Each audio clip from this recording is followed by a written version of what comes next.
বেগম জিয়ার টিউমার ধরা পড়েছে, করা হয়েছে বায়োপসি, জানালেন চিকিৎসক। শারীরিক অবস্থা নিয়ে বিভ্রান্তি না ছড়ানোর আহ্বান মির্জা ফখরুলের, ক্ষোভ ঝাড়লেন গণমাধ্যমের ওপর। রংপুরের সহিংসতার ঘটনার নতুন মোড়, ধর্মভিত্তিক একটি গোষ্ঠী জড়িত থাকার যোগসূত্র পেয়েছে পুলিশ। গাইবান্ধা থেকে শিবির ক্যাডারকে গ্রেফতারের পর মিলছে নানা তথ্য। গণপরিবহন সংকট সমাধানে বিআরটিসির 700 বাস রাস্তায় চলার কথা থাকলেও দেখা মেলে না সহজে। 232টি বাস ভাড়া দেওয়া হয়েছে বিভিন্ন প্রতিষ্ঠানের কাছে, সবাইকে সেবা দেওয়ার অজুহাত। 1 থেকে 3 লাখ টাকা দিলেই মিলবে মেডিকেল সহ যে কোনো বিশ্ববিদ্যালয়ে ভর্তির সুযোগ। মঞ্জুরি কমিশনের সদস্য পরিচয়ে প্রতারণার ফাঁদ, বিশ্ববিদ্যালয়ের শিক্ষার্থী গ্রেফতার। এবং দেশের প্রথম পরিকল্পিত সরকারি অফিস ব্যবস্থাপনা গড়ে উঠতে যাচ্ছে চট্টগ্রামে। একই সীমানায় থাকবে বিভাগীয় কমিশনার সহ 44টি সরকারি দপ্তরের অফিস, সেবা প্রার্থীদের দুর্ভোগ কমার আশা।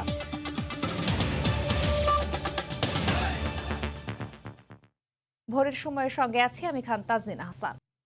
বিএনপি চেয়ারপারসন বেগম খালেদা জিয়ার টিউমার ধরা পড়ায় বায়োপসি করা হয়েছে।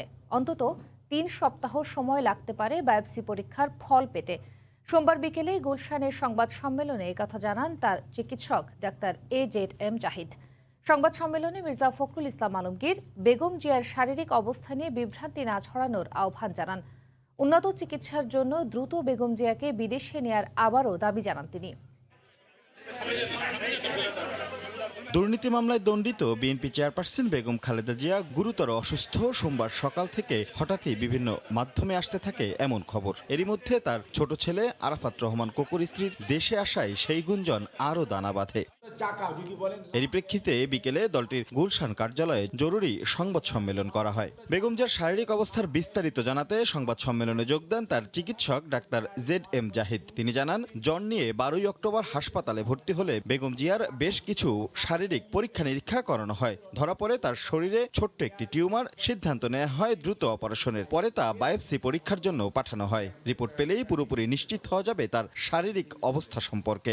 বায়োপসি করার জন্যই ওনাকে আজকে ওটিতে নেওয়া হয়েছে, যেটি নিয়ে আমাদের সবারই জানার আগ্রহ রয়েছে বা উৎকণ্ঠা রয়েছে। বায়োপসি যেটা ডায়াগনস্টিক প্রসেসের একটা পার্ট, এবং এই প্রসেসটার পরবর্তী চিকিৎসা কি হবে সেই পরীক্ষার উপর বেস করে পরবর্তী চিকিৎসা ওনার নির্ধারিত হবে এবং রেজাল্টের উপর বেস করে। সংবাদ সম্মেলনে মির্জা ফখরুল ইসলাম আলমগীর বেগম জিয়ার স্বাস্থ্য নিয়ে বিভ্রান্তি না ছড়ানোর আহ্বান জানান। আপনারা নিশ্চিত থাকুন যে আমাদের দেশেতে বেগম খালেদা জিয়া এখন একদম সুস্থ আছেন। এত দায়িত্ব জ্ঞানহীন মিডিয়া কেন হবে ভাই? ওয়াই? They must confirm. জিজ্ঞেস করতে হবে, যারা কাজ করছেন, যারা আছেন, আমাদেরকে জিজ্ঞেস করবে, ডাক্তার সাহেবকে জিজ্ঞেস করবে। আরে একটা বলে দিলেই হয়ে গেল। কি সমস্যাটা হয় এখানে যে আপনার এগুলো বলতে গিয়ে তিলকে তাল করে ফেলা হয়। উন্নত চিকিৎসার জন্য বেগম জিয়াকে আবারও বিদেশ নেয়ার সুযোগ দেওয়ার দাবি জানান মির্জা ফখরুল। সাবেক প্রধানমন্ত্রী, সাধারণ মানুষের তো চিকিৎসার পাওয়ার অধিকার আছে। রাশেদ লিমন, সময় সংবাদ, ঢাকা। এদিকে রংপুরে মাঝেপাড়ায় আগুন দেওয়ার ঘটনায় গ্রেফতার শিবির ক্যাডার মামুনের বিরুদ্ধে একাধিক নাশকতার মামলা রয়েছে। সম্প্রতি বিদেশ থেকে ফিরে সনাতন ধর্মাবলম্বীদের ধর্মীয় অনুভূতিতে আঘাত করে নিজের ফেসবুকে উস্কানিমূলক প্রচারণার অভিযোগও রয়েছে তার বিরুদ্ধে। আতল হক সাগরের ক্যামেরায় হেদায়েতুল ইসলাম বাবু রিপোর্ট। সাদুল্লাপুরের আলীনগর গ্রাম থেকে ধাপেরহাটের ভাড়া বাড়িতে বসবাস করতেন মামুন বিন জায়েদ আলী। এখানে একটি ব্যবসা প্রতিষ্ঠানও আছে তার। পুলিশ ও স্থানীয়রা জানান, নির্বাচনী সহিংসতা সহ একাধিক নাশকতা মামলার আসামি মামুন শিবিরের সক্রিয় কর্মী। 5 জানুয়ারি নির্বাচন থেকে সে জামা শিবিরের সেন্টার পড়ার আসামি ছিল, আর সে জামা শিবিরের একজন সক্রিয় সদস্য। এর আগে অনেকগুলো মামলার সাথে জড়িত আছে, বিদেশে গেছিল, বিদেশ থেকে রিটার্ন আসছে। 2014 সালের 5 জানুয়ারি নির্বাচনের আগের দিন ভোট কেন্দ্রে আক্রমণ, ব্যালট বাক্স ছিনতাই, তারপর ব্যালট বাক্স পুড়িয়ে দেওয়া, ককটেল ফোটানো, এটা একটা মামলা ছিল। পরবর্তীতে কিন্তু তার পরপরই কিন্তু চার্জশিট হয়েছে। অনেকদিন পলাতক ছিল। পলাতক থাকার পরে সে রিসেন্টলি এই প্রত্যেকটা মামলায় সে জামিন নিয়েছে। নাশকতার মামলায় কারাভোগ ও মামলা বিচারাধীন থাকা অবস্থায় মালয়েশিয়ায় পাড়ি জমান মামুন। মাস 6 আগে বিদেশ থেকে ফিরে আসেন তিনি। সনাতন ধর্মাবলম্বীদের ধর্মীয় অনুভূতিতে আঘাত করে নিজের ফেসবুকে উস্কানিমূলক প্রচারণার অভিযোগও আছে তার বিরুদ্ধে। সে এই ধরনের অপরাধ করা সত্ত্বেও সে বিদেশে কিভাবে যেতে পারে, এবং সে বিদেশ থেকে আসার পরও আবার ফিরে এই ধরনের উস্কানিমূলক বক্তব্য ফেসবুকে দিতে পারে না, আমরা সত্যিভাবে বিস্মিত হয়ে গেছি। মাঝিপাড়ায় হামলা অগ্নিসংযোগের সঙ্গে জড়িত সন্দেহে সোমবার গভীর রাতে গাইবান্ধার সাদুল্লাপুরের ধাপেরহাটের ভাড়া বাড়ি থেকে মামুনকে আটক করে পীরগঞ্জ থানা পুলিশ। হেদায়েতুল ইসলাম বাবু, সময় সংবাদ, গাইবান্ধা। সাম্প্রদায়িক সহিংসতার প্রতিবাদে চট্টগ্রাম সহ বিভিন্ন স্থানে সম্প্রীতি সমাবেশ করেছেন নানা শ্রেণী পেশার মানুষ। কর্মসূচি থেকে সহিংসতায় জড়িতদের দৃষ্টান্তমূলক শাস্তির দাবি জানানো হয়। সাম্প্রদায়িক সম্প্রীতি নষ্ট করার অপচেষ্টা রুখে দিতে প্রতিবাদ মুখর গোটা দেশ। ঘটনার নিন্দা জানিয়ে দোষীদের শাস্তির দাবি জানান শিক্ষক সমাজ, রাজনৈতিক সংগঠন, আলেম ওলামা সহ বিভিন্ন সংগঠনের নেতাকর্মীরা। সোমবার বিকেলে চট্টগ্রাম নগরীর আন্দরকিল্লায় সংখ্যালঘু সুরক্ষা আইন দ্রুত বিচার ট্রাইব্যুনালে দোষীদের বিচারের দাবিতে প্রতিবাদ সমাবেশ করেছে মহানগর পূজা উদযাপন পরিষদের নেতাসহ সর্বস্তরের মানুষ। এ সময় প্রতিবাদী ব্যানার, ফেস্টুন হাতে মিছিল নিয়ে নগরীর প্রতিটি ওয়ার্ড থেকে সাধারণ মানুষ আসতে থাকেন সমাবেশস্থলে। শত শত মানুষের উপস্থিতিতে পুরো এলাকা যেন জনসমুদ্রের রূপ নেয়। এ সময় হামলার সাথে জড়িতদের দ্রুত বিচারের আওতায় আনার দাবি জানান তারা। এদেশে আমরা স্বাধীনভাবে মুক্তভাবে ধর্মচর্চা করতে চাই। সংখ্যালঘু সুরক্ষা আইনের কথা তারা ঘোষণা দিয়েছিল, আমরা সেই আইনটি দ্রুত বাস্তবায়নের জন্য দাবি জানাই। এদিকে বিভাগীয় আইন শৃঙ্খলা কমিটির সভায় চট্টগ্রাম রেঞ্জের ডিআইজি জানান, সাম্প্রদায়িক সহিংসতার সঙ্গে জড়িতদের চিহ্নিত করে একে একে আইনের আওতায় আনা হচ্ছে। মূল যে ব্যক্তিটা যেখান থেকে শুরু আসার কথা হচ্ছে যে সেই ব্যক্তিটাকে আমরা একেবারে নিশ্চিতভাবে চিহ্নিত করে গ্রেফতার করতে পেরেছি।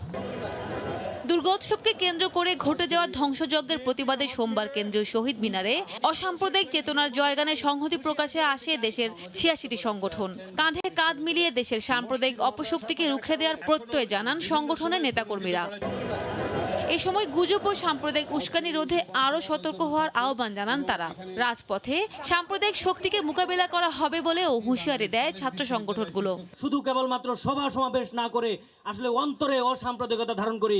আমরা প্রতিহিংসায় বিশ্বাস করি না। সবচেয়ে বড় শক্তি তারুণ্যের শক্তিকে নিয়ে আমরা আসলে এদেরকে মোকাবেলা করতে হবে। সাম্প্রদায়িক হামলার সঙ্গে জড়িতদের শাস্তি নিশ্চিত ও ক্ষতিগ্রস্তদের সহায়তা দেয়া, প্রশাসনকে আরও সচেষ্ট হওয়া সহ ৭ দফা দাবি পেশ করা হয় সম্প্রীতি সমাবেশ থেকে। মসজিদ মাদ্রাসা থাকার কারণে। সাদিয়া আফরিন, সময় সংবাদ। সাম্প্রদায়িক সহিংসতার ঘটনায় বিএনপির উপর দায় চাপানোর চেষ্টা চলছে বলে অভিযোগ করেছেন বিএনপি নেতারা। অন্যদিকে আওয়ামী লীগ বলছে একটি অশুভ শক্তি দেশের সাম্প্রদায়িক সম্প্রীতি নষ্ট করছে। রাজধানীতে আলাদা অনুষ্ঠানে তারা কথা বলেন। সাম্প্রদায়িক সহিংসতার ইস্যুটি নিয়ে এখনও একে অপরের উপর দোষ চাপাচ্ছে আওয়ামী লীগ, বিএনপি।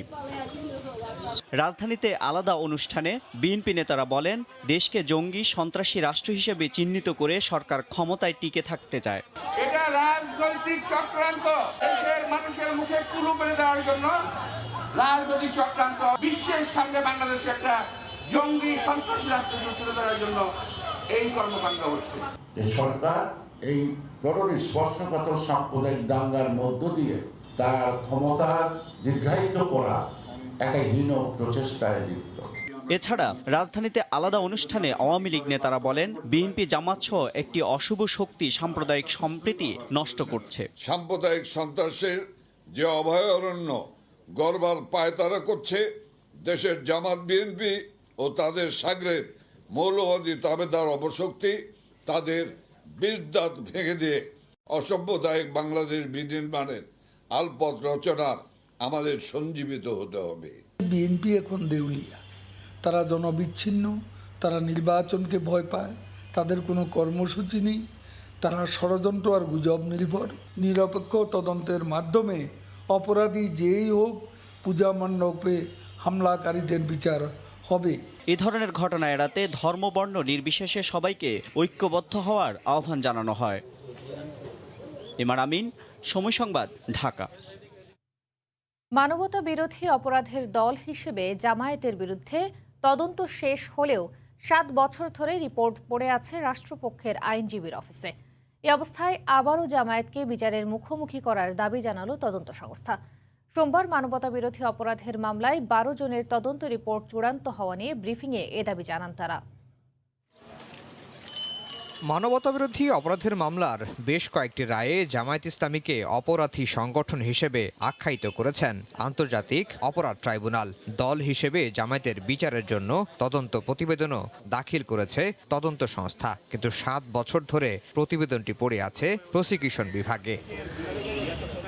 আইনি জটিলতায় প্রতিবেদনটি আর ট্রাইব্যুনালে দাখিল হয়নি। প্রসিকিউশন বলছে দলের বিচারে আইনি বাধা না থাকলেও শাস্তি কি হবে এ বিষয়টি বলা নেই, কিন্তু তদন্ত সংস্থার দাবি দ্রুত জামায়াতকে বিচারের মুখোমুখি করা হোক। এই বিচার জামাতে ইসলামের বিচারটি এই মানবতা বিরোধী অপরাধের বা আমাদের ইন্টারন্যাশনাল ক্রাইমস ট্রাইব্যুনাল বিচারের এটা গুরুত্বপূর্ণ অঙ্গ।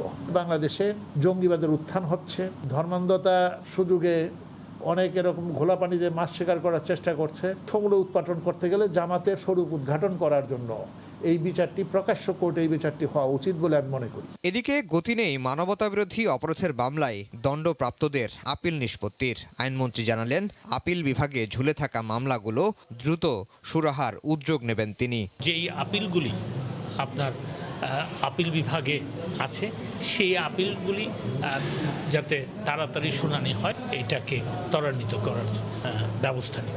সোমবার সাতক্ষীরা ও কুড়িগ্রামের 12 জনের বিরুদ্ধে তদন্ত প্রতিবেদন চূড়ান্ত করেছে আন্তর্জাতিক অপরাধ ট্রাইব্যুনাল। তাদের বিরুদ্ধে হত্যা, গণহত্যা, ধর্ষণ, আটক, নির্যাতনের অভিযোগের প্রাথমিক প্রমাণ মিলেছে।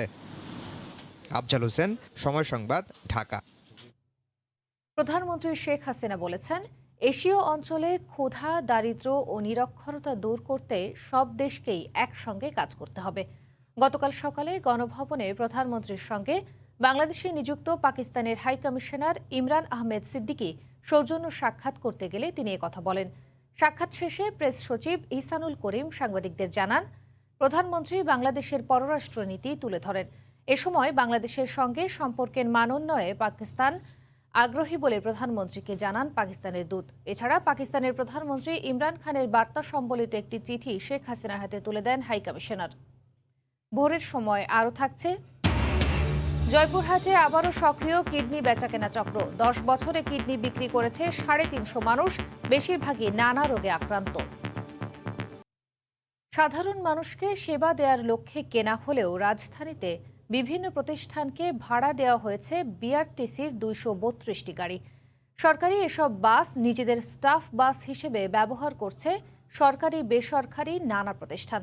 একদিকে গণপরিবহন সংকট, অন্যদিকে ভাড়ায় খাটছে সরকারি বাস, ফলে সাধারণ মানুষের ভোগান্তি চরমে। এসব বাস নির্দিষ্ট কোনো প্রতিষ্ঠানের জন্য সীমাবদ্ধ না রেখে সাধারণের জন্য উন্মুক্ত করার দাবি যাত্রীদের। তবে বিআরটিসি বলছে, সবাইকে সমান সেবা দেওয়ার লক্ষ্যেই এমন সিদ্ধান্ত। নাজমুস সালেহের রিপোর্ট। ঘর থেকে বের হওয়া নগরবাসীর বাসের জন্য এমন অপেক্ষা ঢাকা শহরের নিত্যদিনের চিত্র। দীর্ঘক্ষণ দাঁড়িয়ে থেকেও মেলে না গন্তব্যের বাস, তাই তো বাস দেখলেই হুমড়ি খেয়ে পড়ার মতো অবস্থা।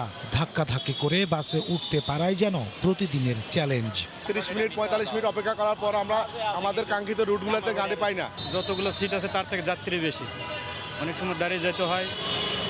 বাংলাদেশ সড়ক পরিবহন কর্পোরেশন বিআরটিসির হিসেব বলছে, গণপরিবহনের সংকট সমাধানে রাজধানীতে প্রায় 700 বাস নামিয়েছেন তারা। খাতা কলমে বাসের সংখ্যা 700 হলেও যাত্রীরা বলছেন মাঝে মধ্যে দেখা মেলে বিআরটিসির বাস। বিআরটিসির বাসগুলো খুবই কম। তারা হচ্ছে মানে এত পরিমাণ লোক নাই আর এত পরিমাণ তার এক একটা স্টপেজে ওয়েট করে যে মানুষ ভয়ে বিআরটিসি তারা ওখানে ওঠে না। এর উল্টো চিত্র দেখা যাবে রাজধানীর বেশ কয়েকটি এলাকায়, যেখানে অলস পড়ে আছে বিআরটিসির বাস। গণপরিবহন সংকটে রাস্তায় যখন মানুষের ভোগান্তি চরমে, তখন সরকারি বেসরকারি বিভিন্ন প্রতিষ্ঠানে 232টি বাস ভাড়া দিয়ে রেখেছে বিআরটিসি। বাসগুলো নির্দিষ্ট যাত্রীদের জন্য ভাড়া না দিয়ে সাধারণ মানুষের জন্য উন্মুক্ত করার দাবি নাগরিকদের। বিভিন্ন প্রতিষ্ঠানের কাছে ভাড়া দেওয়া আছে, এটা আসলে চরম অনিয়ম, কারণ সাধারণ জনগণ চরম ভোগান্তি শিকার। যারা চাকরি করে তাদের কেন সুবিধা পাবে, সাধারণ জনগণকে এর জন্য সুবিধা পাবে না। তবে বিআরটিসির দাবি বাণিজ্যিক উদ্দেশ্যে নয়, বরং সব শ্রেণীর মানুষকে সমান সেবার আওতায় আনতেই তাদের এই উদ্যোগ। এখানে যদি শুধু ইনকামের কথা চিন্তা করতাম, আমরা সেবার কথা চিন্তা না করে, তাহলে কিন্তু আমরা এই প্রতিষ্ঠানগুলোতে গাড়ি দিতাম না। সকল স্তরের যাত্রীদের সেবায় কিন্তু আমরা বদ্ধপরিকর, আমরা সেই লক্ষ্যে কাজ করে যাচ্ছি।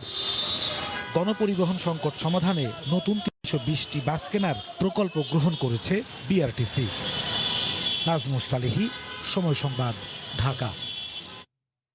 ঢাকা বিশ্ববিদ্যালয় মেডিকেল সহ নামি দামি পাবলিক বিশ্ববিদ্যালয়ে পড়তে চান? 1 থেকে 3 লাখ টাকা দিলেই মিলবে স্বপ্নের এসব বিশ্ববিদ্যালয়ে ভর্তির সুযোগ। সামাজিক যোগাযোগ মাধ্যমে এমন প্রতারণার ফাঁদ পাতে আবু মুসা আসারি নামে এক বিশ্ববিদ্যালয়ের শিক্ষার্থী 2 বছর ধরে এভাবেই 20 লাখ টাকার বেশি অর্থ হাতিয়ে নিয়েছে সে। এজন্য কখনো সে বিশ্ববিদ্যালয় মঞ্জুরি কমিশনের সদস্য, আবার কখনো স্বাস্থ্য অধিদপ্তরের ঊর্ধ্বতন কর্মকর্তা পরিচয় দিতেন। সম্প্রতি এই প্রতারককে গ্রেফতার করেছে গোয়েন্দা পুলিশ। ডেন্টাল প্রশ্ন 100% কমন দিলাম, অ্যাডভান্স ছাড়া কাউকে প্রশ্ন দেই না। মূলত সামাজিক যোগাযোগ মাধ্যমে প্রতারণার এমন ফাঁদ পেতে এভাবে বিশ্ববিদ্যালয়ে ভর্তিচ্ছুদের প্রতারণা করে আসছিল আবু মুসা আশারি। বিশ্বাস স্থাপনের জন্য গুরুত্বপূর্ণ ব্যক্তিদের সাথে ভুয়া চ্যাটিং স্ক্রিনশটও পাঠাতো। এক ভুক্তভোগী নারায়ণগঞ্জের শেফালি আক্তার, তার মেয়েকে সরকারি মেডিকেলে চান্স পাইয়ে দেওয়ার নাম করে তার কাছ থেকে হাতিয়ে নেওয়া হয় 2 লক্ষ টাকা। একটা মেসেজ পেলাম যে আপনাদের কারো বাচ্চা যদি এরকম খারাপ করে তাহলে আমার সাথে যোগাযোগ করেন। তো আমি যোগাযোগ করার পরে সে বলল আপনি কোন মেডিকেলে ভর্তি হবেন, আমি ভর্তি করে দেবো।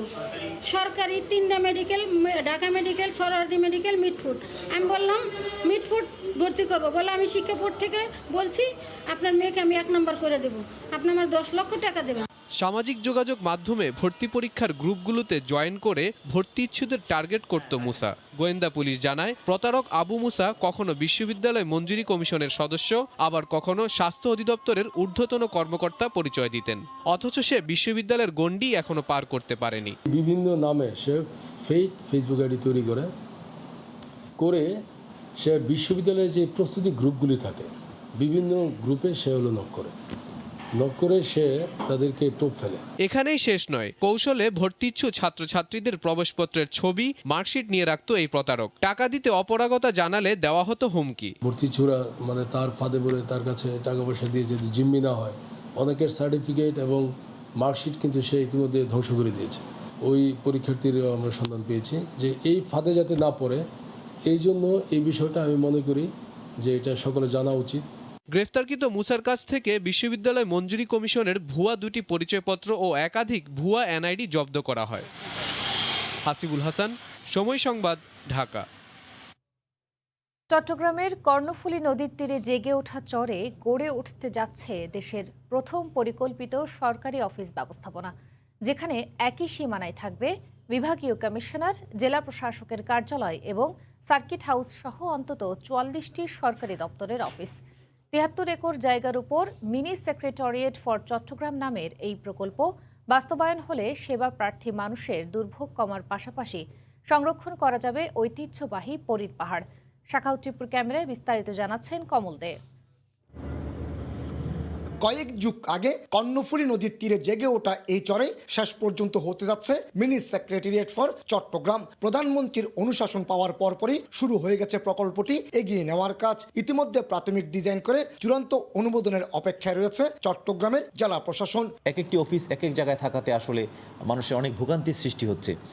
সেই জন্য আমরা যেটি চেষ্টা করছি, চট্টগ্রামের 44টি সরকারি অফিস একই জায়গায় করার আমরা পরিকল্পনা গ্রহণ করেছি। বর্তমানে চট্টগ্রামের সরকারি 33টি প্রতিষ্ঠানের নিজস্ব কোনো কার্যালয় নেই। নগরীর বিভিন্ন স্থানে ছড়িয়ে ছিটিয়ে থাকা এসব কার্যালয়ে সেবা নিতে গিয়ে সাধারণ মানুষকে ভোগান্তিতে পড়তে হয়। চট্টগ্রামের বিভাগীয় কমিশনার এবং জেলা প্রশাসকের কার্যালয়ের পাশাপাশি নিজস্ব কার্যালয় না থাকা সরকারি দপ্তরগুলির স্থান হবে এখানে আদালত ভবন, দ্বিতীয় সার্কিট হাউস তৈরি হবে এই ভূমিতে। সে সাথে হাসপাতাল, ট্রেনিং একাডেমি এবং আবাসনের ব্যবস্থাও থাকছে এই পরিকল্পনায়। সব ধরনের সুযোগ সুবিধা সম্বলিত একটা সরকারি সমন্বিত কমপ্লেক্স তৈরি হবে। এদিকে চট্টগ্রামের ঐতিহ্য হিসেবে চিহ্নিত পরীর পাহাড়ে বিভাগীয় কমিশনার এবং জেলা প্রশাসকের কার্যালয়ের পাশাপাশি অবস্থান রয়েছে আদালত ভবনের। সময়ের সাথে এখানে কর্মব্যস্ততা বাড়ায় ক্রমশ ঝুঁকিপূর্ণ হয়ে উঠছে পাহাড়ের উপর গড়ে ওঠা এসব স্থাপনা। এই অবস্থায় সরকারি দপ্তরগুলো সরিয়ে নিয়ে ওই পরীর পাহাড়কে সংরক্ষণের কথা বলছেন নগর পরিকল্পনাবিদ। পরীর পাহাড়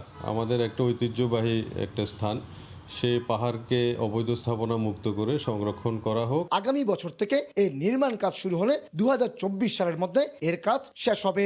একেবারে কর্ণফুলী নদীর তীর ঘেঁষে গড়ে উঠছে দেশের প্রথম পরিকল্পিত সরকারি স্থাপনা। এক সীমানার মধ্যে নিয়ে আসা হচ্ছে অন্তত 44টি সরকারি কার্যালয়কে। তবে যেহেতু নদীর তীরে হচ্ছে সেখানকার প্রাকৃতিক পরিবেশ অটুট রেখে এই স্থাপনাগুলো তৈরি হবে এমনটি জানিয়েছে চট্টগ্রামের জেলা প্রশাসন। কর্ণফুলী নদীর তীর থেকে কমল দে, সময় সংবাদ। চট্টগ্রামে পেশাদার চোর চক্রের সদস্য 3 ভাই। হাত দিয়ে গ্রিল বাঁকিয়ে তারা ঘরে ঢুকে পড়ে। 3 ভাই সহ 4 জনকে আটকের পর 15টি হীরার আংটি ও নগদ টাকা জব্দ করেছে পুলিশ। ধরা পড়া এড়াতে তারা মোবাইলও ব্যবহার করত না। শাখাউত টিপুর ক্যামেরায় বিস্তারিত জানাচ্ছেন কমল দে। সিসিটিভি ফুটেজে দেখা যাচ্ছে নগরীর একটি বহুতল ভবনে গ্রিল ভেঙে ভেতরে ঢুকছে চোর দলের সদস্য মাইনুদ্দিন। আবার ধরা পড়ার পর থানা কার্যালয়ে অভিনয় করে দেখাচ্ছে চুরির নানা কৌশল। চট্টগ্রাম সহ দেশের বিভিন্ন স্থানে অভিযান চালিয়ে আটক করা হয়েছে 4 জনকে। উদ্ধার করা হয়েছে 15টি হীরার আংটি, স্বর্ণালংকার, ডলার এবং নগদ টাকা।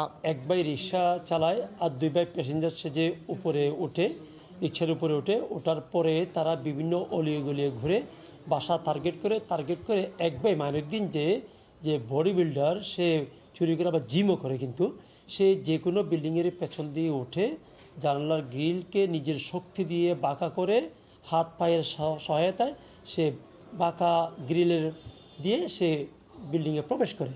এই 3 ভাই গত 5 বছরে চুরি করেছে অন্তত 400, আর পুলিশের হাতে গ্রেপ্তার হয়েছে 6 বার। মূলত কারাগারে রান্না করে কাজ করতে গিয়ে তার হাত ও পায়ের পেশিগুলো শক্তিশালী হয়ে ওঠে। জামিনে বের হয়ে জিমও করেছে। শারীরিক এই শক্তিকে লাগানো হচ্ছে চুরির কাজে। নগদ টাকা ও স্বর্ণালংকার তাদের চুরির মূল টার্গেট। হাতে গ্রিল ব্যাগা করে বাসার ভিতরে ঢুকে মোবাইল টোবাইল নেই, আর নাহলে টাকা পয়সা পাইলে এগুলো নিয়ে আসে। চুরি করে আসছে, আমি দেখছি, দেখার পরে আমার $7 দিছে, এগুলো আমি দিয়ে দিছি। এই চোর দলের প্রতিটা সদস্যের বিরুদ্ধে নগরের বিভিন্ন থানায় 20টির বেশি মামলা রয়েছে বলে জানিয়েছে পুলিশ। তবে গ্রেপ্তার এড়াতে এই দলের সদস্যরা মোবাইলের মতো কোনো ইলেকট্রনিক্স ডিভাইস চুরি কিংবা ব্যবহার করে না। কমল দে, সময় সংবাদ, চট্টগ্রাম। 20 দিনের ব্যবধানে আবারও বাংলাদেশ বিমানের দুবাই ফেরত ফ্লাইট থেকে উদ্ধার করা হলো স্বর্ণ। বিমানের কার্গো হোলের ফ্লোর থেকে বের করে আনা হয় 8 কোটি টাকা মূল্যের 104 পিস স্বর্ণের বার। তবে এই ঘটনায় কাউকে আটক করা যায়নি। শুল্ক ফাঁকি দিয়ে আনা এই স্বর্ণ সীমান্ত দিয়ে পাচারের উদ্দেশ্যে আনা হয়েছে বলে ধারণা করছেন কাস্টমস গোয়েন্দারা।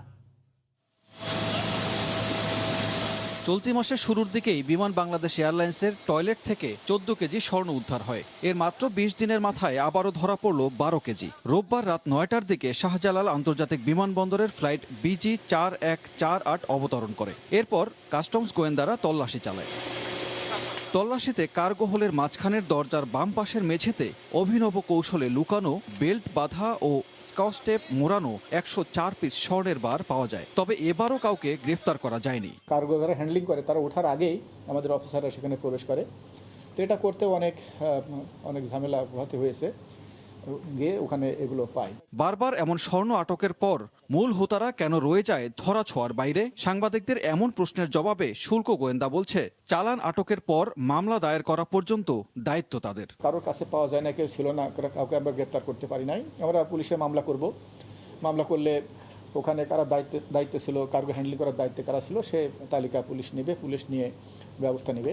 2019-20 অর্থ বছরে 180 কেজি, 2020-21 অর্থ বছরে 178 কেজি স্বর্ণ উদ্ধার করে শুল্ক গোয়েন্দারা। সানবীর রূপল, সময় সংবাদ, ঢাকা। 17 মাস ধরে সন্তানকে আটকে রেখেছে বাবা।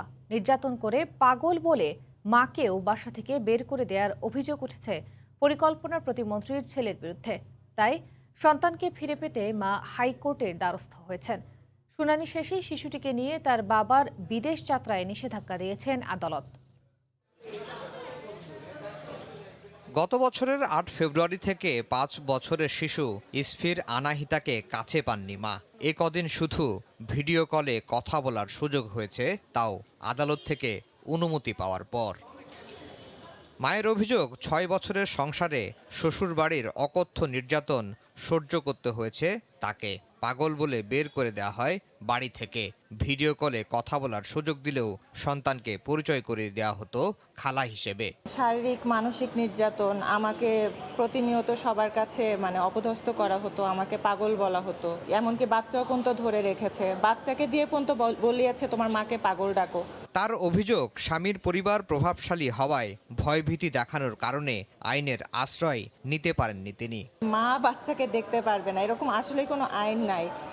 ও আমার শরীরের একটা অঙ্গ, কেন আমাকে এত খারাপভাবে ডিপ্রাইভ করা হচ্ছে, বঞ্চিত করা হচ্ছে 1.5 বছরেরও বেশি সময়, আমি ঠিক জানি না। বাচ্চা মার কাছে আসবে, এটা তো ওর ন্যায্য অধিকার, তাই না?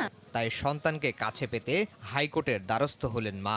শুনানি শেষে রুল জারি করেন আদালত। নিষেধাজ্ঞা দেয়া হয়েছে শিশু ইসফিরকে নিয়ে বাবার বিদেশ যাত্রার। নর্মালি আমরা দেখি হাইকোর্ট ডিভিশনে হাজব্যান্ড আসে, কিন্তু এখানে দেখলাম আনফরচুনেট মাদার, মাকে আসতে হলো। তো এটা একটা গ্রেট ইনজাস্টিস। ভুক্তভোগীর স্বামীর নাম মুশফেক আলম সৈকত, শ্বশুর পরিকল্পনা প্রতিমন্ত্রী ডক্টর শামসুল আলম। যদিও এ বিষয়ে প্রতিমন্ত্রীর পরিবারের কারো বক্তব্য পাওয়া যায়নি।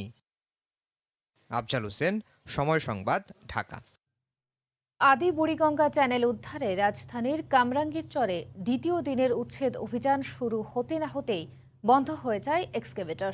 এরপর কোনো রকমে হাতুড়ি দিয়ে চলে কাজ। এদিকে জরিপ না করেই উচ্ছেদের অভিযোগ করেছেন ভবন মালিকরা, তবে অভিযোগ অস্বীকার করেছে বিআইডব্লিউটিএ। নদীর জায়গা দখলের পর গড়ে তোলা এসব স্থাপনা দেখে বোঝার উপায় নেই এখানেই প্রবাহমান ছিল বুড়িগঙ্গার আদি চ্যানেল। রাজধানীর কামরাঙ্গীর চরের মাহাদিনগরে সোমবার দ্বিতীয় দিনের মতো উচ্ছেদ অভিযান চালায় বিআইডব্লিউটিএ। তবে ভবন ভাঙার কাজ শুরু হতে না হতেই বিকল হয়ে যায় অভিযানের একমাত্র এক্সকাভেটর। পরে হাতুড়ি দিয়ে থেমে থেমে কিছুক্ষণ চলে উচ্ছেদ অভিযান। এর আগে বুড়িগঙ্গা আদি চ্যানেলের মুখের ভরাট করা অংশের মাটি সরাই বিআইডব্লিউটিএ। তবে অভিযোগ ওঠে জরিপ না করেই উচ্ছেদ অভিযান চালিয়েছে প্রতিষ্ঠানটি। অনেকেই এসে নিজেদের বৈধ মালিক দাবি করে বিভিন্ন কাগজপত্র দেখান। আমাদের জায়গা আমাদেরকে না বুঝাই দিয়ে এই যে গোজামিল মাপ, কেউ ভোগ করতেছে খালের জায়গা আর কারো মালিকানা জায়গায় খালে চলে যাবে, এটা কি রকম? সিএস রেকর্ড দিচ্ছে সরকার, এসএ দিচ্ছে সরকার, আরএস দিচ্ছে সরকার, এভরিথিং হ্যাজ গিভেন বাই সরকার, তাই না?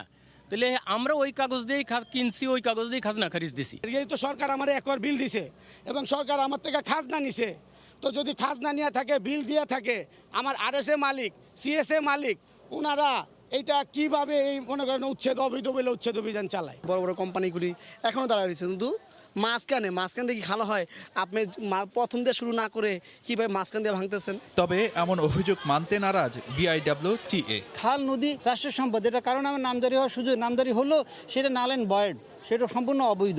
আমরা হাইকোর্টের নির্দেশে এসেছি অবৈধ স্থাপন উচ্ছেদ করার জন্য একটা তালিকা নিয়ে এসেছি, সেই তালিকা অনুযায়ী আমরা মাইকিং করেছি। আদি বুড়িগঙ্গা চ্যানেলকে আগের রূপে ফিরিয়ে হাতির ঝিলের মতো নান্দনিক প্রকল্প বাস্তবায়নের পরিকল্পনা রয়েছে সরকারের। ফারুক ভূঁইয়া, রবিন, সময় সংবাদ, ঢাকা। 19 বছরেও দেশে বন্ধ হয়নি নিষিদ্ধ পলিথিনের ব্যবহার আর উৎপাদন। এই পলিথিনের প্রভাবে দূষণের শিকার হচ্ছে নদ নদী, ক্ষতিগ্রস্ত হচ্ছে প্রকৃতি। বুড়িগঙ্গার অস্তিত্বই বিলীন হয়ে গেছে প্লাস্টিকের ভয়াবহতায়। শুধু তাই নয়, নদীর 2 পাড় এখন অবৈধ প্লাস্টিকের কারখানার দখলে। বিশেষজ্ঞরা বলছেন, পরিবেশ অধিদপ্তরের নিষ্ক্রিয়তার সুযোগেই অবৈধ এই পলিথিন ব্যবসা। প্রিন্স আরিফিনের ক্যামেরায় সাদাত রহমতুল্লাহ রিপোর্ট। 400 বছর আগে বুড়িগঙ্গার তীরে গড়ে ওঠা ঢাকা, সেই বুড়িগঙ্গা আজ প্রাণহীন, প্লাস্টিক আর পলিথিনের বর্জ্য। নদীর 2 প্রান্তে গড়ে উঠেছে শত শত প্লাস্টিক কারখানা। সারা দেশ থেকে সংগ্রহ করা পলিথিন আর প্লাস্টিক ধোয়ার কাজে ব্যবহার করা হয় এই বুড়িগঙ্গা। সবাই জানে কারা ধ্বংস করছে এই পরিবেশ, কিন্তু কেউ নাম বলতে চায় না। নদীতে যেটা ধুইতেছে এটা মনে করেন পানিরও দূষিত করতেছে। এটা যে কোনোভাবে এটা বন্ধ করা উচিত। কারখানা তো বহুত আছে, এদিক দিয়ে কারখানার অভাব নেই। শুধুই নদীর দুই পার নয়, সড়ক থেকে গৃহস্থলীর ময়লা সবখানেই রাজত্ব নিষিদ্ধ পলিথিনের। বুড়িগঙ্গা নদীতে একসময় লঞ্চ স্টিমার চলাচল করলেও আজ তা রূপকথার গল্প। চলাচল তো এখান থেকে আমার গাবতলী যাওয়া যেত, এখানে মানে অনেক মালবাহী নৌকা যেত, ইট বালু সিমেন্ট, এখন আর এগুলা দেখছো নাই। পানের দোকানের ময়লা, চায়ের পাতি থেকে শুরু করে সব ময়লা এখানেই ফেলা হয়। এটা মোটামুটি এখন নদী না, ডাস্টবিনই হয়ে গেছে। নদী বাঁচাও আন্দোলনের কর্মীরা বলছেন, দেশে প্রতিদিন গড়ে 1,40,00,000 পলিথিন ব্যাগ ব্যবহার করা হচ্ছে, যার অধিকাংশ ফেলা হয় নদীতে। এর প্রভাবেই দূষণের শিকার হচ্ছে নদ নদী আর আবাদি জমি। 7 থেকে 10 ফিট পলিথিনের লেয়ার থাকাতে ঢাকার পানির যে নিচে যাওয়ার কথা সেটা নদীর ক্ষেত্রে সেভাবে হয় না। বন্ধ একটা জিনিস, নিষিদ্ধ একটা জিনিস, এটা প্রোডাকশনের জন্য হাজার ফ্যাক্টরি আছে আপনিই বলতেছেন। তার মানে আমাদের আইন আছে, আইনি কাঠামো আছে, কিন্তু সেটা বাস্তবায়িত হচ্ছে না। বিশেষজ্ঞরা বলছেন, প্লাস্টিকের এই ভয়াবহতা রুখতে দায়িত্ব নিতে হবে পরিবেশ অধিদপ্তরকেই। তাদের দায়িত্বহীনতার সুযোগ নিচ্ছে পলিথিন ব্যবসায়ীরা। পরিবেশ অধিদপ্তরের দায়িত্ব হচ্ছে মনিটরিং অ্যান্ড এনফোর্সমেন্ট যে টিম আছে তার মাধ্যমে গিয়ে পলিথিনের ব্যবহার রোধ করা, বিক্রয় রোধ করা, উৎপাদন রোধ করা এবং রপ্তানি রোধ করা। পলিথিন ও প্লাস্টিকের ক্ষতির কথা ভেবে আমাদের দেশেও 2002 সাল থেকে প্রথম পলিথিন নিষিদ্ধ করা হয়। প্লাস্টিক বর্জ্যের প্রভাবে তিল তিল করে হত্যা করা বুড়িগঙ্গার শাখা নদী আজ হারিয়েছে তার দিক। ক্ষতি করে প্লাস্টিক আর পলিথিন শুধু নদী নয়, ধ্বংস করছে প্রকৃতির উর্বরতাকে, তেমনি মানবদেহে দীর্ঘমেয়াদী রোগের কারণেই প্লাস্টিক। পরিবেশবিদরা বলছেন, আইনের কঠোরতার পাশাপাশি প্লাস্টিক বন্ধে সচেতন হতে হবে সবাইকে। সাদাত রহমতুল্লাহ, সময় সংবাদ, ঢাকা।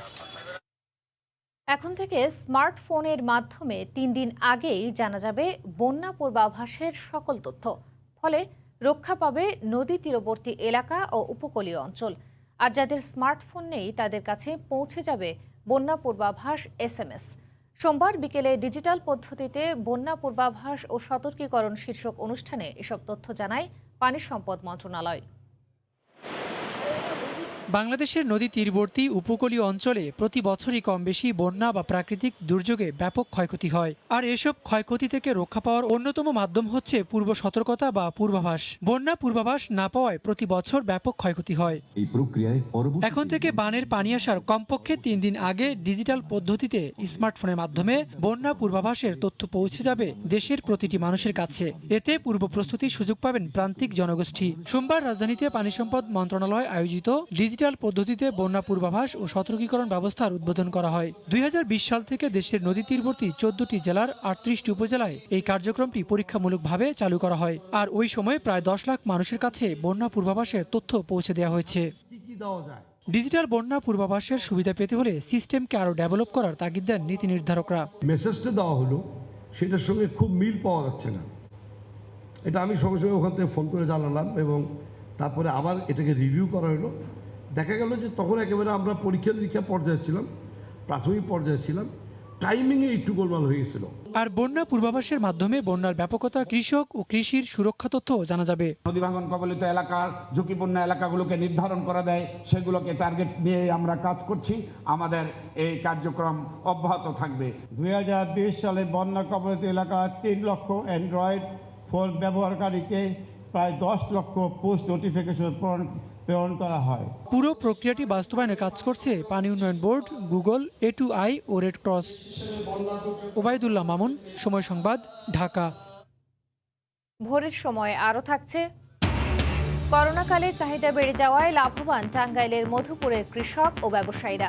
খরচের 3 থেকে 4 গুণ মুনাফা তুলতে পারছেন চাষিরা। আগামী 3 মাসের মধ্যেই সুব্যবস্থাপনার মধ্যে আনা হবে দেশের ই-কমার্স খাতকে। গত জুলাই মাস থেকে এ খাতে বকেয়া পড়া 214 কোটি টাকা ভোক্তাদের ফিরিয়ে দিতে নেওয়া হবে কার্যকর উদ্যোগ। সচিবালয়ে আন্তঃমন্ত্রণালয় বৈঠক শেষে এমন আশার কথা শোনালেন বাণিজ্যমন্ত্রী। আদালতের রায় পেলে যুবক, ডেস্টিনির মতো প্রতিষ্ঠানগুলোর স্থাবর সম্পত্তি বিক্রি করে গ্রাহকদের ক্ষতিপূরণের কথাও জানান তিনি। ডুবতে থাকা ই-কমার্স খাতকে উদ্ধারে দেরিতে হলেও উদ্যোগ নিয়েছে বাণিজ্য মন্ত্রণালয়। শুরুতে দায় এড়াতে চাইলেও পরে প্রতারণার সঙ্গে জড়িতদের প্রচলিত আইনে ব্যবস্থা নেওয়ার পাশাপাশি নীতিমালা সংশোধন সহ কাঠামোগতভাবে এই খাতকে ঠেলে সাজানোর উদ্যোগ নেওয়া হয়েছে। সম্প্রতি মন্ত্রিপরিষদ ও উচ্চ আদালতের গঠন করে দেওয়া কমিটি কাজ শুরু করেছে। আলাদা করে বিভিন্ন মন্ত্রণালয়ের সঙ্গে বৈঠকের ধারাবাহিকতায় এবার দ্বিতীয় দফা বৈঠকে আমন্ত্রণ জানানো হয় ডাক, টেলিযোগাযোগ, তথ্য প্রযুক্তি মন্ত্রণালয়ের শীর্ষ কর্তাদের পাশাপাশি প্রধানমন্ত্রীর বেসরকারি বিনিয়োগ বিষয়ক উপদেষ্টাকেও। 2 ঘণ্টাব্যাপী বৈঠকের পর সিদ্ধান্ত আসে আগামী 3 মাসের মধ্যে ভোক্তাদের ক্ষতিপূরণ নিশ্চিত করা হবে। জুলাই থেকে যারা পেমেন্ট দিয়ে আটকে আছে, যাদের টাকা ফেরত পাচ্ছে না, বিভিন্ন কারণে ফ্রিজ করা হয়েছে বা যাই হোক, সেটা ক্লিয়ার করে তারা যেন পায়, সেই লক্ষ্যেও তারা কাজ করবে। শুধু ডিজিটাল কমার্স খাতের প্রতারণা নয়, যুবক ডেস্টিনির মতো প্রতিষ্ঠানগুলো নিয়েও সরকার ভাবছে বলে জানান বাণিজ্য মন্ত্রী। ডেস্টিনি এদের কিন্তু স্থাবর সম্পত্তি আছে, যা MLM কোম্পানি তাদের জমি ছিল, এটা ছিল, স্থাবর সম্পত্তিগুলো কিন্তু তারা নিয়ে যেতে পারেনি। সেইটার দামটা যদি পাওয়া যায় এবং আদালত যদি নির্দেশ দেয় যে এইটাকে যারা ক্ষতিগ্রস্ত হয়েছে প্রপোর্শন করে, যেন 2000 কোটি টাকা বাজারে দেয় না, যদি পাওয়া গেল 1000 কোটি টাকা, সেইভাবে দেওয়া যেতে পারে। আইসিটি মন্ত্রণালয় থেকে সব ব্যবসায়ীর জন্য একটি ইউনিক কোড নম্বর দেওয়ার উদ্যোগ নেওয়া হবে বলে জানানো হয় বৈঠকে। ইহসান জুয়েল, সময় সংবাদ, ঢাকা। চট্টগ্রামে স্কুল শিক্ষার্থীদের করোনা টিকার আওতায় আনতে প্রথম ধাপে তথ্য সংগ্রহ শুরু করেছে জেলা শিক্ষা অফিস। সংশ্লিষ্ট কর্মকর্তারা জানান, ইতোমধ্যে মাধ্যমিক পর্যায়ে প্রায় 7 লাখ ছাত্রছাত্রীর তথ্য পাঠানোর নির্দেশ দেওয়া হয়েছে শিক্ষা প্রতিষ্ঠানগুলোকে। এদিকে টিকা দেওয়ার জন্য শীতাতপ নিয়ন্ত্রিত প্রতিষ্ঠান খোঁজা হচ্ছে বলে জানান জেলা শিক্ষা কর্মকর্তা। ফেরদৌস লিপি রিপোর্ট। মহামারী করোনা প্রকোপ কমে আসলেও কড়াকড়ি স্বাস্থ্যবিধির মধ্য দিয়ে গেল 2 মাস ধরে সশরীরে ক্লাস করছে স্কুল পর্যায়ে শিক্ষার্থীরা। এরই মধ্যে স্বাস্থ্য সুরক্ষা নিশ্চিতে এই পর্যায়ে শিক্ষার্থীদের সরকার পরীক্ষামূলক টিকা দেওয়া শুরু করেছে। এই কার্যক্রমে চট্টগ্রামেও চলছে স্কুল শিক্ষার্থীদের টিকা দেওয়ার নানা প্রস্তুতি। তথ্য সংগ্রহ করা হচ্ছে জেলা ও উপজেলা পর্যায়ে শিশু কিশোরদের, যা 27 অক্টোবরের মধ্যে অধিদপ্তরে পাঠানো হবে। 17 ডিজিটের জন্ম নিবন্ধন নম্বর, তারপরে যেমন তার শ্রেণী, আমাদের বিদ্যালয়ের EIN নাম্বার, একটা ফরম্যাট আছে, এই ফরম্যাটটা পূরণ করে আমরা সেখানে থানা শিক্ষা অফিসকে দেব। আমার সম্পূর্ণ তথ্য এখন লোড করা শেষ, প্রিন্ট করা শেষ, শুধুমাত্র আমি ইনপুট দেব। টিকা প্রয়োগে শিক্ষার্থীদের হাসপাতালে আনা হবে না, এর পরিবর্তে কোনো শিক্ষা প্রতিষ্ঠান বা ভিন্ন কোনো কেন্দ্র নির্ধারণের নির্দেশনা দেওয়া হয়েছে বলে জানান জেলা শিক্ষা কর্মকর্তা। ফাইজার টিকা দেওয়ার জন্য যে টেম্পারেচার একটা বড় ফ্যাক্টর, সেই জন্য আমরা শীতাতপ নিয়ন্ত্রিত যে ফ্যাসিলিটিস আছে এরকম শিক্ষা প্রতিষ্ঠান আমরা চুজ করছি। সুরক্ষা নিশ্চিতে এই সিদ্ধান্তে স্বস্তি প্রকাশ করেন অভিভাবক ও শিক্ষার্থীরাও। বাচ্চারা এটা টিকা যখন দিবে তখন অবশ্যই সুরক্ষাটা হবে, নিশ্চিত হবে। গার্জিয়ানরা আমরা সবাই টিকা নিচ্ছি, এখন বাচ্চারা টিকা নিলে নিশ্চিত থাকবো আর কি, বাচ্চাদের কোনো করোনা হবে না। শিক্ষার্থীদের যে পুরোপুরি সুরক্ষার ব্যবস্থাটা আছে সেটা করতে হলে কিন্তু টিকার কোনো বিকল্প নাই। জেলায় মাধ্যমিক ও নিম্ন মাধ্যমিক পর্যায়ে শিক্ষা প্রতিষ্ঠানের সংখ্যা 730টি। এর মধ্যে স্কুল 682টি, স্কুল অ্যান্ড কলেজ 48টি, শুধু কলেজ 104টি এবং মাদ্রাসা রয়েছে 314টি। ফেরদৌস লিপি, সময় সংবাদ, চট্টগ্রাম। নিশ্চিত মৃত্যু জেনেও অবৈধভাবে সমুদ্রপথে বিদেশ যাত্রা কোনোভাবেই থামছে না। ইতালি যাওয়ার সময় লিবিয়ান পুলিশের হাতে আটক মাদারীপুর, ফরিদপুর ও গোপালগঞ্জের 86 যুবক জেলে রয়েছে 5 মাস ধরে। ভিটেমাটি বিক্রি করে স্বজনরা দালালদের হাতে লাখ লাখ টাকা তুলে দিলেও মেলেনি মুক্তি। জেলা প্রশাসকের আশ্বাস, আটক যুবকদের ফিরিয়ে আনতে পদক্ষেপ নেওয়া হবে। সঞ্জয় কর্মকার, অভিজিতের রিপোর্ট। ছবি তুলেছেন শাহাদাত আকন। মাদারীপুরের রাজৈর উপজেলার নারায়ণপুর গ্রামের মজিবর শেখ ও রাহাতুন বেগম দম্পতি লিবিয়ায় আটক ছেলে ইয়াসিন কবে দেশে ফিরে আসবে সেই আশায় বুক বেঁধে আছেন তারা। খালি কইতাছে আজ ছাড়াই কাল ছাড়াই, এইভাবে দালালে কইতে কইতে এই পর্যন্ত আনছে। আনতো ছেলের অবস্থাই তো খারাপ। 7.5 লাখ ঘন্টা লিবিয়া নেওয়ার পরে ওরে জেলে দিয়েছে, আমরা জানি না, ওর বাসার থেকে ধরা খাইছে। দালালের সাথে আমরা যোগাযোগ করি, অনেক সময় ফোন ধরে না। শুধু ইয়াসিন নয়, তার সাথে গোপালগঞ্জ জেলার মুকসুদপুরের বামনডাঙ্গার ইসরাফিল মুন্সি, নাজমুল শেখ, আনোয়ার মুন্সি সহ ৮৬ বাংলাদেশি ৫ মাস যাবৎ আটক আছে লিবিয়ার জেলে। তাদের ফিরে পেতে স্বরাষ্ট্র ও পররাষ্ট্র মন্ত্রণালয়ে আবেদন করে কোনো সাড়া পায়নি পরিবারগুলো। কাজ ছাড়াইতে যাইবে করতে 5 মাস গত হয়ে গেছে, ছেলেরা মৃত্যু সজা লড়তেছে জেলের মধ্যে। যাই ছাড়াই কাজ ছাড়াই এই ছেলে এনে ছাড়াই দেয় না বাবা। স্বজনরা জানান, দালাল চক্রের সক্রিয় সদস্য নূরপুর গ্রামের রবি দারিয়ার ছেলে সজীব ও বামনডাঙ্গার ইউনুস খানের ছেলে নাসির ইতালি নেয়ার কথা বলে প্রত্যেক পরিবারের কাছ থেকে ৭.৫ লাখ করে টাকা নেয়। লিবিয়া যাবার পরপরই পুলিশ ও সেনাবাহিনীর হাতে আটক হয় ৮৬ যুবক। এরপর তাদের মুক্তির জন্য আবারও নেওয়া হয় ৪ লাখ টাকা করে, কিন্তু যুবকদের মুক্তি মেলেনি। দালালদের সর্বোচ্চ শাস্তি দাবি করছি মাননীয় প্রধানমন্ত্রীর কাছে, যাতে এমন কোনো ঘটনা আর যাতে দ্বিতীয়বার তারা না ঘটাইতে পারে। ৮৩ জন লোক গেছে, ঠিক আছে, ওরা ৮৩ জন লোকের ভিতরে ৩টা লোক মারা গেছে ওইখানে। অবশ্য জেলা প্রশাসন আশ্বাস দেয়, আটক যুবকদের ফিরিয়ে আনতে পদক্ষেপ নেওয়া হবে। আত্মীয় স্বজন এসেছিলেন, আমার কাছে একটা আবেদন করেছেন তাদেরকে ফিরিয়ে আনার ব্যবস্থা করার জন্য, তো আমরা এটা সরকারের কাছে আমরা পাঠিয়ে দিব। জেলে আটক থাকা অবস্থায় সেলিম মোল্লা নামের এক যুবকের মৃত্যু হয়েছে বলে জানান স্বজনরা। সময় সংবাদ, মাদারীপুর। জয়পুরহাটে নাশকতা পরিকল্পনার অভিযোগে জেলা জামায়াতের আমির সহ 4 নেতাকে আটক করা হয়েছে। গতকাল সন্ধ্যায় জেলার পুলিশ সুপার মাসুম আহমদ ভুঁয়া এ তথ্য নিশ্চিত করেন। তিনি জানান, কালাই পৌর শহরের সোনালী ব্যাংক শাখার নিচতলার একটি দোকানে বসে নাশকতা পরিকল্পনা করছিলেন জামায়াত নেতারা। খবর পেয়ে সেখানে অভিযান চালায় পুলিশ। আটক করা হয় জয়পুরহাট জেলা জামায়াতের আমির ফজলুর রহমান সাইদ, সাধারণ সম্পাদক গোলাম কিবরিয়া, জেলা জামায়াতের সদস্য নুরুজ্জামান সরকার এবং কালাই উপজেলা জামায়াতের আমির মনসুর রহমানকে। তাদের বিরুদ্ধে আইনগত ব্যবস্থা নেওয়া হবে বলে জানায় পুলিশ।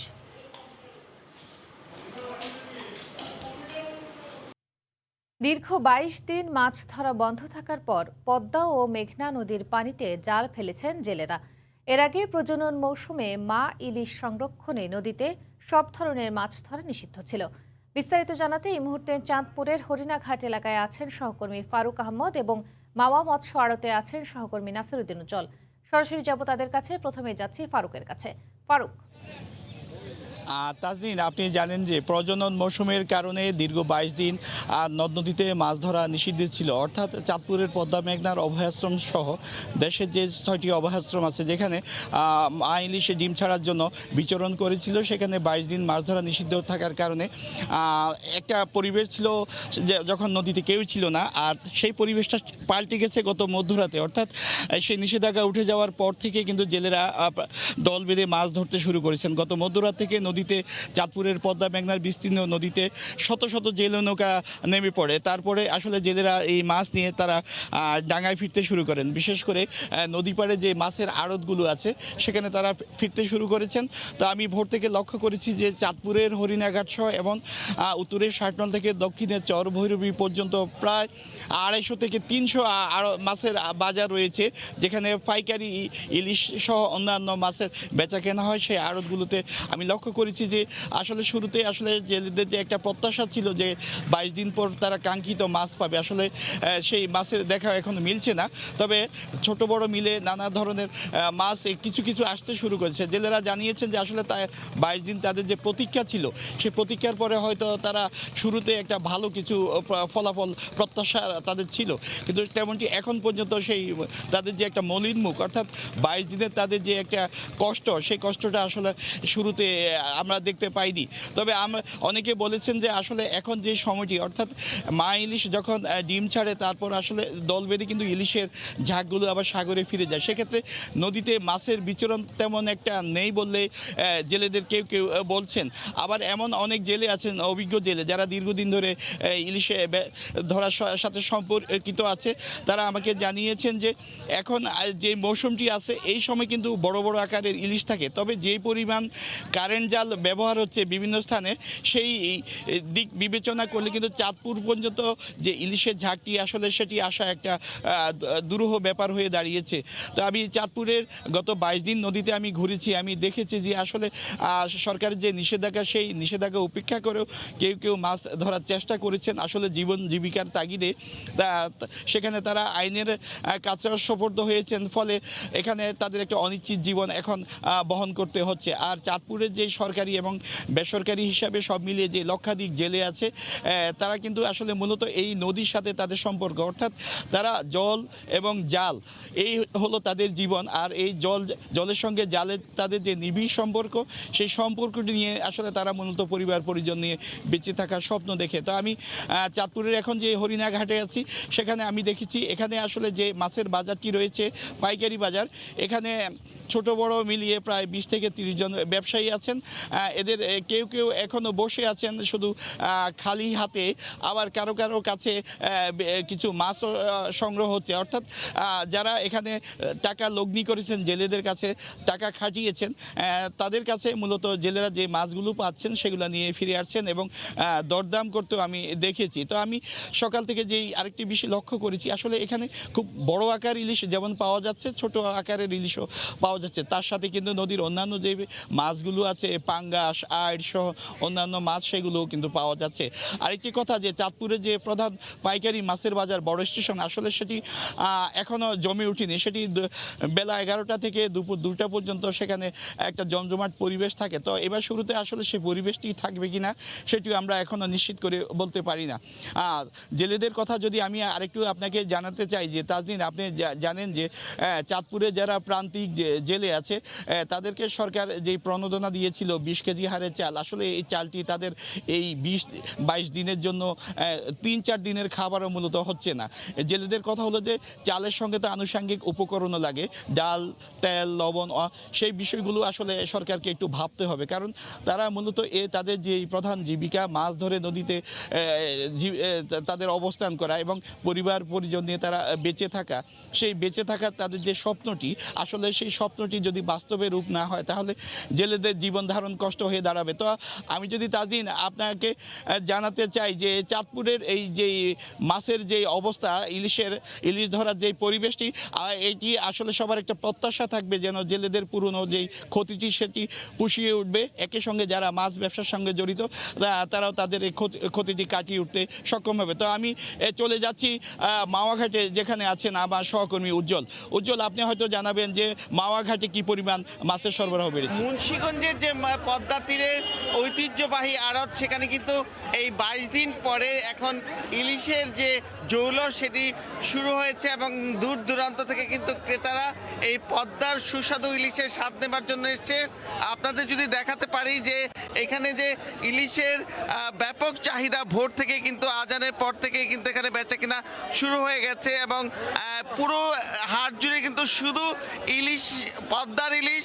এবং এই জেলেরা বলছেন যে তারা যে রাত 12টার পর থেকে জাল ফেলছেন এবং সেখানে যে বড় বড় ইলিশ তারা পাচ্ছেন, সেখানে ডিমলা ইলিশও কিন্তু রয়েছে। এই ডিমলা ইলিশ যে রয়েছে, তারা বলছেন যে এই যে প্রধান প্রজনন মৌসুম, সেই প্রজনন মৌসুমটিতে যে 22 দিন ধরে অভিযানের কারণে মাছ ধরা বন্ধ ছিল, নিষিদ্ধ ছিল, সেই সময় কিন্তু অনেক জেলেরা মাছ ধরেছে। তবে পদ্মায় যে ইলিশের যেরকম ব্যাপক তারা ঝাঁকে ঝাঁকে পাওয়ার কথা, সেই অনুযায়ী তারা কিন্তু বলছেন যে ওরকম ব্যাপক ইলিশ না পেলেও কিন্তু প্রচুর ইলিশ ধরা পড়েছে এবং সেই ইলিশ শুধু এই হাটেই নয়, সেগুলো কিন্তু রাজধানী ঢাকা সহ বিভিন্ন এলাকাতে নিয়ে যাওয়া হয়েছে। এবং এখানকার যে আড়তদার সমিতির সভাপতি, তিনি বলছেন যে এখানে কিন্তু 1 কেজি, 1.5 কেজি এবং 1.25 কেজি ওজনের ইলিশও উঠেছে এবং এই ইলিশের দামে কিন্তু আগুন, এই কারণে আগুন যেই সরবরাহ রয়েছে তার থেকে কিন্তু ক্রেতা বেশি এবং 1500 টাকা পর্যন্ত কিন্তু বড় ইলিশ বিক্রি হচ্ছে এবং যেগুলো 900 গ্রামের, 800 থেকে 900 গ্রাম ওজনের, সেগুলো কিন্তু বিক্রি হচ্ছে 1000 টাকা কেজিতে। এবং এর চেয়ে ছোট আকারে যে ইলিশগুলো রয়েছে সেগুলো কিন্তু 600 থেকে 700 টাকা কেজিতে বিক্রি হচ্ছে। এবং জেলা মৎস্য অফিস বলছে যে গেল মৌসুমে তারা 1972 মেট্রিক টন কিন্তু ইলিশ উৎপাদন হয়েছে এই জেলায়। এবার তারা আরও বেশি ইলিশের আশা করছেন, কিন্তু এখানকার যেভাবে ইলিশ নিধন হয়েছে, আপনারা জানেন যে জেলেরা নদীতে বাধা দেওয়ার কারণে কিন্তু এখানে পুলিশের উপর আক্রমণ হয়েছে, 5 জন পুলিশ কিন্তু গুরুতর আহত হয়েছে এবং নানা রকম ঘটনা ঘটেছে। এই 22 দিনে 227 জন জেলেকে কিন্তু কারাদণ্ড দেওয়া হয়েছে এবং এখানে কিন্তু প্রায় 3 মেট্রিক টনের মতো ইলিশ জব্দ করা হয়েছে এবং প্রায় 5 কোটি মিটারের বেশি প্রায় কারেন্ট জাল জব্দ করা হয়েছে। এত কিছুর পরেও কিন্তু প্রচুর মা ইলিশ নিধন হয়েছে, কারণ এই কারেন্ট জাল ফ্যাক্টরির কিন্তু মূল যে উৎপাদন সেটি কিন্তু মুন্সিগঞ্জের মুক্তারপুর এলাকাতে এই কারেন্ট জালগুলো কিন্তু বন্ধ করা যায়নি। জেলেদের কারেন্ট জাল জব্দ করা হলেও, তাদেরকে দণ্ড দেওয়া হলেও এই যারা কারেন্ট জাল উৎপাদন করছেন তাদের ব্যাপারে কিন্তু কোনো পদক্ষেপ গ্রহণ করা হয়নি বলে কিন্তু জেলেরা ক্ষোভ প্রকাশ করেছে। এবং এই কারেন্ট জালের কারণে কিন্তু এই মা ইলিশ নিধনটা বেশি হয়েছে। আপনি জানেন যে গেল মৌসুমে কিন্তু এই মা ইলিশ রক্ষার জন্য হেলিকপ্টার পর্যন্ত ব্যবহার করা হয়েছে। এবারও নানা রকম অভিযান হয়েছে। এই অভিযানের পরেও জেলেরা বলছেন যে প্রকৃত জেলে যারা আছেন, যে মৌসুমী জেলে যারা, তারা কিন্তু ট্রলার নিয়ে কারেন্ট জাল নিয়ে মা ইলিশ নিধন করা হয়েছে। এবং এখানকার যে জেলা মৎস্য অফিসের তথ্য সেটি হচ্ছে যে 10,064টি পরিবার যে কিন্তু নিবন্ধিত জেলে পরিবার রয়েছে, তার মধ্যে তারা বলছিলেন এবার ইলিশ শিকারের সঙ্গে 3,600 জেলে পরিবার জড়িত ছিল এবং তাদের মধ্যে কিন্তু 3,000 পরিবারকে সরকারিভাবে 20 কেজি করে চাল বরাদ্দ দেওয়া হয়েছে। বাকি 600 পরিবারের ব্যাপারেও স্থানীয়ভাবে পদক্ষেপ গ্রহণ করা হয়েছে। তারা বলছিলেন জেলেরা যে এই যে খাদ্য সরবরাহ করা হয়েছে সেটি কিন্তু তুলনার চেয়ে কম ছিল। এইসব কারণে কিন্তু প্রকৃত অনেক জেলে মানবেতর জীবনযাপন করেছেন, কিন্তু যারা মৌসুমী জেলে তারা কিন্তু এই মা ইলিশ নিধন করে অনেক রকম অতিরিক্ত অর্থ উপার্জন করেছেন। এই ব্যাপারে কিন্তু প্রকৃত জেলেদের নানা রকম ক্ষোভের বিষয় রয়েছে। এবং এখানকার যে এই 29টি মৎস্য আড়ত রয়েছে, সেই আড়তদারদের যে কথা সেটি হচ্ছে যে ইলিশকে ঘিরে যে এই মাওয়ায় নানা রকম তাদের অর্থনৈতিক চাকা সঞ্চারিত হচ্ছে এবং এখানে প্রায় 2,000 মানুষের কর্মসংস্থান হচ্ছে। এই গেল 22 দিন ধরে কিন্তু আড়তে একটা স্থবির অবস্থা ছিল। অন্যান্য মাছ বিক্রি হলেও কিন্তু ইলিশকে ঘিরে যে জৌল সেটি এখানে ছিল না, কিন্তু এখন যে পদ্মার ইলিশ এই 22 দিন পরে উঠেছে সেটি ঘিরে কিন্তু এই পুরো হাট একটা প্রাণ ফিরে পেয়েছে। এবং তাদের যে এখানকার আড়তদার সমিতি তারা আবার বলছিলেন যে একেবারে পদ্মা সেতুর পাদদেশেই কিন্তু এই হাটটি বসেছে এবং এর আগে কিছুটা পূর্ব দিকে ছিল এবং প্রায় 50 বছরের প্রাচীন এই হাট পদ্মা সেতুর কারণে কিন্তু সরিয়ে এখানে আনা হয়েছে। সেখানে তারা অস্থায়ী স্থাপনা করে এই হাট বসিয়েছেন, কিন্তু এখন আবার নতুন করে নোটিশ দেওয়া হয়েছে যে এখান থেকে সরে যাবার জন্য। এবং এতে তারা কিন্তু চরম দুশ্চিন্তায় পড়েছেন। তাদেরকে আগামী 5ই নভেম্বরের মধ্যে কিন্তু সরে যাওয়ার কথা বলা হয়েছে। সেজন্য এই ইলিশ ওঠাতে হাটে যেমন জেলে এবং এখানকার আড়তদারদের মুখে হাসি ফুটেছে, পাশাপাশি এই হাট সরিয়ে কোথায় নেবেন সেটি নিয়েই কিন্তু তাদের মধ্যে দুশ্চিন্তা বিরাজ করছে। এবং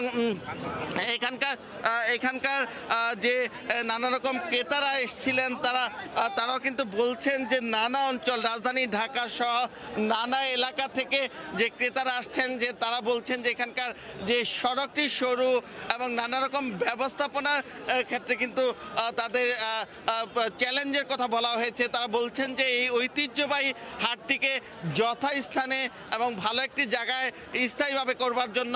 তো এই ছিল এখানকার সব শেষ। তাজদিন, শেষ হয়েছে ইলিশ ধরায় 22 দিনের নিষেধাজ্ঞার মেয়াদ। সে বিষয়ে বিস্তারিত জানাতে মাওয়া মৎস্য আড়ত থেকে যুক্ত হয়েছিলেন সহকর্মী নাসির উদ্দিন উজ্জ্বল এবং তার আগে চাঁদপুরের হরিণাঘাট এলাকা থেকে যুক্ত হয়েছিলেন সহকর্মী ফারুক আহমদ। জয়পুরহাটের কালাইয়ে আবারও সক্রিয় হয়ে উঠেছে কিডনি বেচাকেনা চক্রের দালালেরা। তাদের খপ্পরে পড়ে গত 10 বছরে 350 মানুষ কিডনি বিক্রি করে ভিটে ছাড়া ও রোগে আক্রান্ত মানুষ। তবে পুলিশ ও প্রশাসনের দাবি, সাধারণ মানুষদের জনসচেতনতা বাড়াতে ও কিডনি বেচাকেনা বন্ধে কাজ করছে তারা। জয়পুরহাট থেকে স্টাফ রিপোর্টার শাহিদুল ইসলাম সবুজের পাঠানো তথ্য ছবি নিয়ে রিপোর্ট।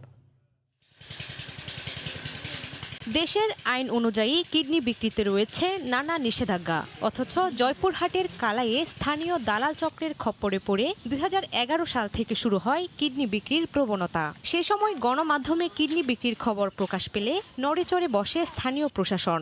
এরপর দীর্ঘদিন বন্ধ থাকলেও আবারও সক্রিয় হয়ে ওঠে চক্রের দালাল সদস্যরা। অভাব দূর করতে কিডনি বিক্রি করে দেয়া এসব সাধারণ মানুষ আজ অনেকেই বাড়ি ছাড়া। অনেক কষ্ট ছিল, মানুষের বাড়িতে কাজ করে করে খাইছি, আমার সংসার চলে না, তখন আমি অভাবে পড়ে এটা করছি।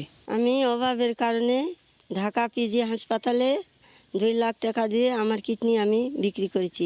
আজ তক পর্যন্ত সেই কিডনি বেচতেছে, তারা ঢাকায় থাকে বা কলকাতা থাকে। 2011 সাল থেকে 2015 সাল পর্যন্ত কালাই উপজেলার বিভিন্ন ইউনিয়নের 23টি গ্রামের মানুষ কিডনি বেচাকেনার সাথে জড়িত থাকলেও সম্প্রতি আরও 8টি গ্রামের মানুষ জড়িয়ে পড়েছেন। এতে করে তারা প্রায় সময়ই কিডনি রোগের বিভিন্ন সমস্যা নিয়ে স্থানীয় উপজেলা স্বাস্থ্য কমপ্লেক্সে চিকিৎসা নিচ্ছেন। কিডনি ড্যামেজের কারণে তার লাইফ থ্রেটানিং কন্ডিশন, ডায়ালাইসিসটা অত্যাধিক অতি প্রয়োজনীয় একটা ব্যাপার হয়ে দাঁড়ায়। এছাড়া অন্যান্য সমস্যা বা পোস্ট অপারেটিভ কমপ্লিকেশনেও একজন কিডনি দাতা আমাদের কাছে আসতে পারেন। যারা কিডনি দিয়েছে তারাই দালাল, তারা পার্শ্ববর্তী এলাকা গোবিন্দগঞ্জের মধ্যে কিডনি বেচাকেনা করতেছে। সাধারণ মানুষদের জনসচেতনতা বাড়াতে এবং কিডনি বেচাকেনা বন্ধে পুলিশ ও প্রশাসন কাজ করছে। জনগণকে সচেতন করার চেষ্টা করছি, তারা যেন কিডনি চক্রের সাথে জড়িত না হয়। যারা জড়িত তারা যেখানেই হোক তাদেরকে আমরা বের করে আইনের আওতায় আনব। গণমাধ্যমের তথ্য মতে 2011 সাল থেকে 2020 সাল পর্যন্ত জেলার 23টি গ্রামের 3 শতাধিক মানুষ কিডনি বিক্রি করেছেন। সময় সংবাদ, জয়পুরহাট। খুলনা শহরের প্রবেশদ্বার গল্লামারীতে নির্মিত নতুন ও পুরনো দুটি সেতু ভেঙে ফেলার সিদ্ধান্ত নিয়েছে সড়ক বিভাগ।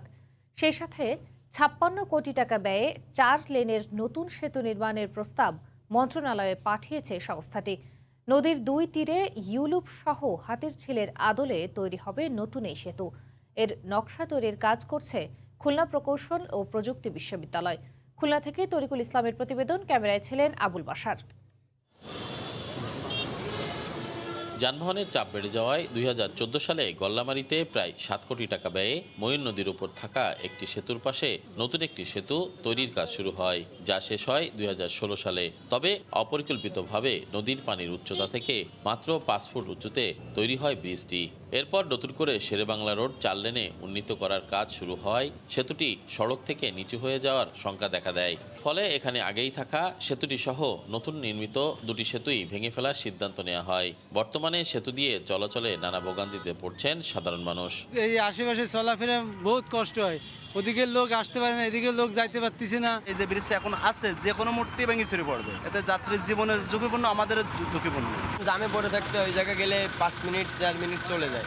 যখন ভালো থাকবে তখন তো আমরা ভালোভাবে পার হয়ে যাব, চাপ থাকবে না। 4 লেনে ব্রিজ করা অবশ্যই ভালো হবে, কারণ যানজট কমে যাবে, মানুষের যাতায়াতের জন্য সুবিধা হবে। নতুন এই সেতু নির্মিত হলে পর্যটকদের দৃষ্টি কাড়বে বলে মনে করেন এই নগর পরিকল্পনাবিদ। এই ব্রিজটা বেশ উঁচু হবে, নিচ থেকে যে কোনো এক্সকাভেশন করে যদি খাল, এখান থেকে নৌকা বলেন, ইঞ্জিন বা যে কোনো ছোট শিপ ভেসেল যেতে পারবে। ব্রিজটা অত্যন্ত দৃষ্টিনন্দন হবে, জাস্ট লাইক হাতির ঝিলের মতো। নদীরক্ষা কমিশনের সুপারিশ ও বিআইডব্লিউটি এর মতামতের ভিত্তিতে নদী থেকে 15 ফুট উচ্চতায় নতুন সেতু নির্মাণের পরিকল্পনা নিয়েছে সড়ক বিভাগ। যদি এটা বাস্তবায়ন হয়, নিঃসন্দেহে এটা একটা ভালো উদ্যোগ। সেই সাথে আমাদের ময়ূর নদীটাও সচল থাকবে। ওখানে ফিজিবিলিটি স্টাডি প্রায় সাইন হওয়ার পথে। সেই ক্ষেত্রে ময়ূর নদীর চিত্র আরও পাল্টে যাবে। সেই সাথে যোগ হবে আপনার এই ব্রিজের সৌন্দর্য। 4 লেনের নতুন এই সেতু নির্মাণের ব্যয় ধরা হয়েছে 56 কোটি টাকা।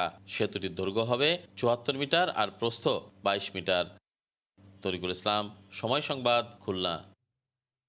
নওগাঁর পাইকারি বাজারে শীতের আগাম সব ধরনের সবজির সরবরাহ বেড়েছে, তবে খুচরা বাজারে ক্রেতাদের তুলনামূলক বেশি দামে সবজি কিনতে হচ্ছে। চাষিদের অভিযোগ, আড়তদাররা পাইকারি বাজার নিয়ন্ত্রণ করায় উৎপাদনের সুফল পাচ্ছেন না তারা। নওগাঁ থেকে এমআর রকি রিপোর্ট, ক্যামেরায় ছিলেন রকিবুল ইসলাম। সকালের দিকেই সরব হয়ে ওঠে নওগাঁ সদরের পাইকারি সবজির বাজার। ভোর হতে না হতেই ক্ষেত থেকে নানা জাতের সবজি তুলে বিক্রির জন্য এখানে নিয়ে আসেন চাষিরা। মূলা, কপি, বেগুন, সিম সহ শীতকালীন বিভিন্ন সবজির প্রচুর সরবরাহ। বেশিরভাগ সবজি বিক্রি হচ্ছে কেজি প্রতি 6 থেকে 60 টাকা কমে।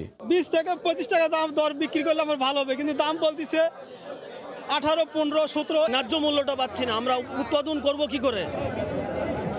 আশপাশের অন্তত শতাধিক গ্রামের চাষিরা তাদের উৎপাদিত সবজি বিক্রির জন্য এই পাইকারি আড়তে তোলেন।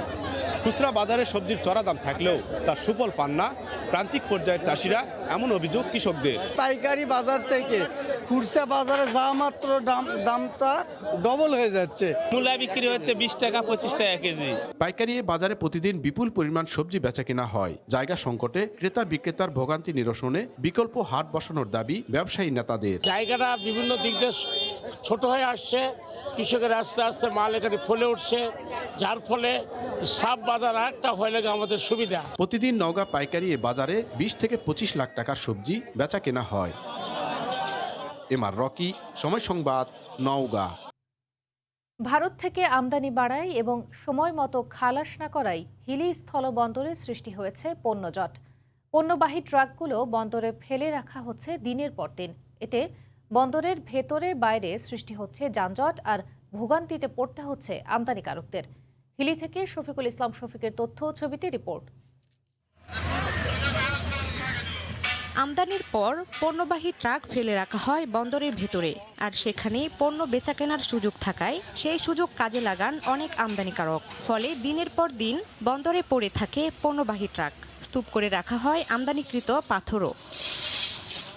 এ অবস্থায় বন্দরের ভেতরে ও বাইরে সৃষ্টি হয় যানজট। সময় মতো পণ্য লোড আনলোডে ভোগান্তিতে পড়তে হয় অন্য আমদানিকারকদের। জায়গার খুবই সংকীর্ণ, আনলোড করা খুবই অসুবিধা। আসবো একদিন দুদিনের মধ্যে খালি হয়ে যাবে, চলে যাবো, ঠিক আছে। তা 8 দিন 10 দিন করে যদি হয়ে যায় তাহলে আমাদের কি অবস্থা? যদি আমাদের পয়েন্ট আলাদা করে দিত, এদিকে শুকনা মাল থাকবে, ওদিকে কাঁচা মাল থাকবে, এদিকে পাথর, তাহলে কাজ করে আমরা খুব মজা পাইতাম, রাস্তাঘাটে কোনো যানজট থাকতো না। স্বল্প খরচের কারণে দীর্ঘ সময় বন্দরে পণ্যবাহী ট্রাক ফেলে রাখা হয় বলে দাবি করেন আমদানিকারকরা।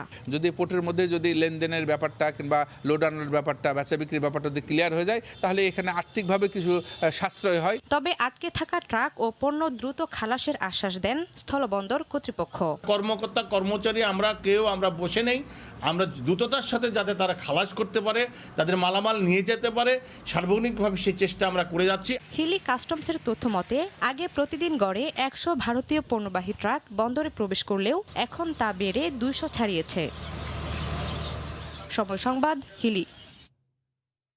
নিত্য প্রয়োজনীয় দ্রব্যের মূল্য বৃদ্ধির প্রতিবাদে যশোরে মানববন্ধন করেছে জাতীয় গণতান্ত্রিক ফ্রন্ট। গতকাল দুপুরে যশোর জেলা প্রেস ক্লাবের সামনে ঘণ্টাব্যাপী এই মানববন্ধন কর্মসূচি পালিত হয়। চাল, ডাল, ভোজ্য তেল সহ নিত্য প্রয়োজনীয় দ্রব্যের মূল্য বৃদ্ধির প্রতিবাদ জানান মানববন্ধনে অংশগ্রহণকারীরা। এ সময় তারা বলেন, বর্তমানে নিত্য প্রয়োজনীয় দ্রব্যমূল্য অতীতের সকল রেকর্ড ভেঙেছে। সাধারণ মানুষ সংসার চালাতে গিয়ে হিমশিম খাচ্ছে। এ অবস্থায় দ্রব্যমূল্যের এই ঊর্ধ্বগতি কমিয়ে ক্রয় ক্ষমতার মধ্যে আনতে সরকারকে যথাযথ উদ্যোগ নেওয়ার আহ্বান জানান বক্তারা। মানববন্ধনে সাংগঠনিক নেতাকর্মীরা ছাড়াই সর্বস্তরের মানুষ অংশ নেন। বরিশালে সময় সংবাদের পরিচয় দিয়ে চাঁদাবাজি, প্রতারণা ও পুলিশের কাছে তদবির করার অভিযোগে এক যুবককে আটক করা হয়েছে। পুলিশ বলছে তার বিরুদ্ধে আইনানুগ ব্যবস্থা নেওয়া হবে। আমিনুল ইসলামের তোলা ছবিতে আরও জানাচ্ছেন শফিক মুন্সি।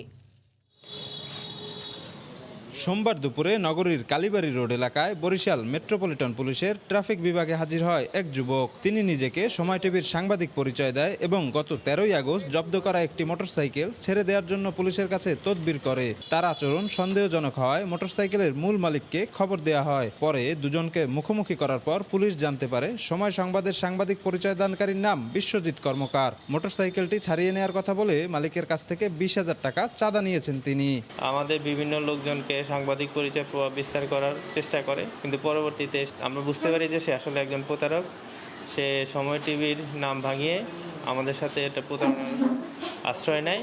অভিযুক্ত বিশ্বজিতের কাছ থেকে সময় সংবাদের লোগো সহ একটি কাগজ ও বরিশাল সময় নিউজ নামে একটি অনলাইনের আইডি কার্ড উদ্ধার করা হয়। প্রাথমিক তদন্তে প্রমাণিত হয় যে তিনি সময় টিভির কোনো রিপোর্টার নন, সুতরাং সেটা তিনি জালিয়াতি করেছেন। তো আমরা তার বিরুদ্ধে আইনগত ব্যবস্থা গ্রহণ করছি। প্রায় 6 মাস আগেও সাংবাদিক পরিচয়ে নগরীর নথুল্লাবাদ এলাকায় জব্দকৃত একটি মোটরসাইকেল ছাড়াতে গিয়ে ট্রাফিক পুলিশের কাছে আটক হয় বাকেরগঞ্জ উপজেলার বাসিন্দা বিশ্বজিৎ কর্মকার। পরে মুচলেকা দিয়ে ছাড়া পান তিনি। শফিক মুন্সি, সময় সংবাদ, Barishal. EDF Aluminium, redefine possibilities. করোনাকালে চাহিদা বেড়ে যাওয়ায় লাভবান টাঙ্গাইলের বিখ্যাত মধুপুরের আনারস উৎপাদন ও বাজারজাতকরণের সঙ্গে জড়িত কৃষক ও ব্যবসায়ীরা। চাষিরা খরচের 3 থেকে 4 গুণ মুনাফা তুলতে পারছেন। তবে আনারসের বাজারটি রাস্তার ওপরে বসায় প্রতিনিয়তই সমস্যার সম্মুখীন হতে হচ্ছে ব্যবসায়ীদের। কাদের তালুকদারের পাঠানো তথ্য ও রাশেদ খানের ছবি নিয়ে রিপোর্ট। মহামারী করোনা যেন টাঙ্গাইলের আনারস চাষিদের জন্য আশীর্বাদ হয়ে এসেছে। করোনার আগে চাষিরা বিভিন্ন ওষুধ কোম্পানির কুপরামর্শে মাত্রাতিরিক্ত হরমোন প্রয়োগ করে অল্প সময়ে আনারস মোটা তাজা করে পাকিয়ে ফেলতেন। এতে স্বাদ গন্ধহীন আনারস থেকে মুখ ফিরিয়ে নেন ক্রেতারা, আর চাষিদেরও গুনতে হতো লোকসান। এখন কৃষি বিভাগের পরামর্শ নেন তারা, ত্যাগ করেন অসাধু পথ। আবারও আনারসের স্বাদ গন্ধ ফিরে আসে। করোনাকালে বিভিন্ন ফলের পাশাপাশি আনারসেরও ব্যাপক চাহিদা পায়, ফলে অন্যান্য সময়ের চেয়ে দ্বিগুণ দাম পেতে থাকেন কৃষকরা। আনারসটা তো টক জাতীয়, আনারসটা এখন খাইতেছে, আগে তো এরকম আনারস খাইতো না, সারা বাংলাদেশে খাইতেছে আনারস। চাহিদা বৃদ্ধি পায়, কৃষকের পাশাপাশি ব্যবসায়ীরাও লাভবান হতে শুরু করেন। প্রতি একর জমিতে দেখা চাষাবাদে 3 থেকে 4 লাখ টাকা আপনার ইনকাম থাকতেছে। এই মুহূর্তে 2 বছর ধরে আনারসের খুব ভালো দাম পাচ্ছে। তবে বাজারজাত করতে আনারসের স্থানীয় বাজারটি দীর্ঘদিন যাবৎ রাস্তার উপরে থাকায় নানা সমস্যার কথা তুলে ধরে কর্তৃপক্ষের সুদৃষ্টি কামনা করলেন ইজারাদার। একটু বৃষ্টি হলে পরে মনে করুন পানি ওঠে, বেশি বেশি পানি হয়, পানির কারণে ওই রাস্তার ধার দিয়ে জানা বাজারটা একটু দূরত্ব করে দিত, তাহলে আমাদের জন্য আরো বেশি ভালো হতো। সপ্তাহে 7 দিনই জলছত্র বাজার বসে, আর প্রতিদিনই এখানে কোটি কোটি টাকার আনারস বেচাকেনা হয়। সময় সংবাদ, টাঙ্গাইল। করোনার ডেল্টা ভ্যারিয়েন্টের চেয়েও অতি সংক্রামক আরও একটি নতুন ধরন শনাক্ত হয়েছে ভারতে।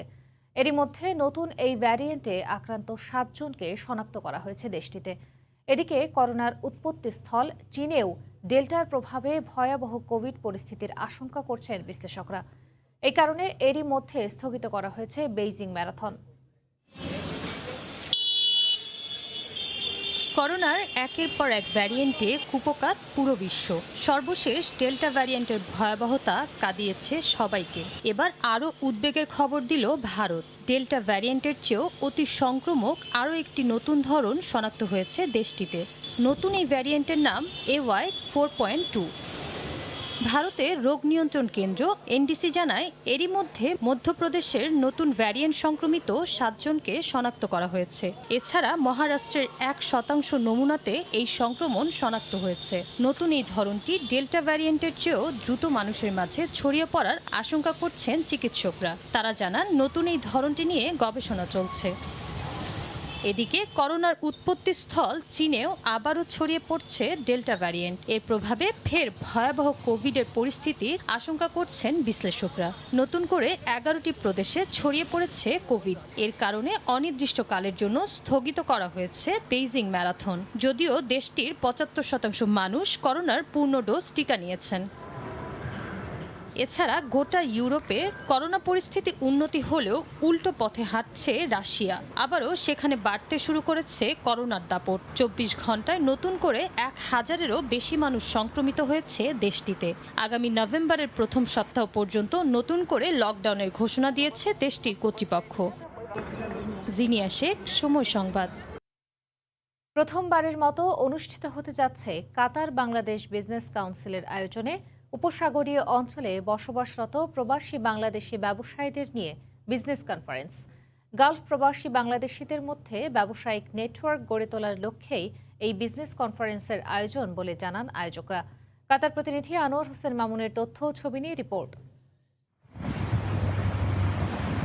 প্রথমবারের মতো কাতার বাংলাদেশ বিজনেস কাউন্সিলের আয়োজনে আগামী 5 নভেম্বর উপসাগরীয় অঞ্চলে বসবাসরত প্রবাসী বাংলাদেশি ব্যবসায়ীদের নিয়ে কাতারের রাজধানী দোহা ওল্ড গানম ম্যাজিস্ট্রেট হোটেলের হলরুমে বাণিজ্য সম্মেলন অনুষ্ঠিত হবে। 2022 কাতার ফুটবল বিশ্বকাপকে সামনে রেখে ব্যবসায়িক সম্ভাবনা কাজে লাগিয়ে কাতার সহ মধ্যপ্রাচ্যের দেশগুলোতে বাংলাদেশি পণ্যের বাজার সৃষ্টির লক্ষ্যে এই কনফারেন্স আয়োজিত হতে যাচ্ছে। এতে অংশ নিতে পেরে খুশি অনেক প্রবাসী বাংলাদেশি ব্যবসায়ী। এখানে বাংলাদেশি ব্যবসায়ীরা আগামী 5 নভেম্বর যে ব্যবসায়ী বিজনেস কনফারেন্সের উদ্যোগ নিয়েছেন। আশা করি এটা সফলভাবে আয়োজন করতে পারবেন। 5ই নভেম্বরের মধ্যে ইনশাআল্লাহ আমরা চাই একটি সফল কনফারেন্স যাতে করতে পারি। বাংলাদেশের বিভিন্ন কালচার, বিভিন্ন প্রোডাক্ট যেন আমরা কাতারে তুলে ধরতে পারি এবং ওয়ার্ল্ড কাপের আগে যেন বাংলাদেশের পরিচিতি কাতারে আমরা দেখাতে পারি। উপসাগরীয় অঞ্চলে বসবাসরত প্রবাসী বাংলাদেশি ব্যবসায়ীদের বাংলাদেশি পণ্যের বিশাল বাজার সৃষ্টির লক্ষ্যে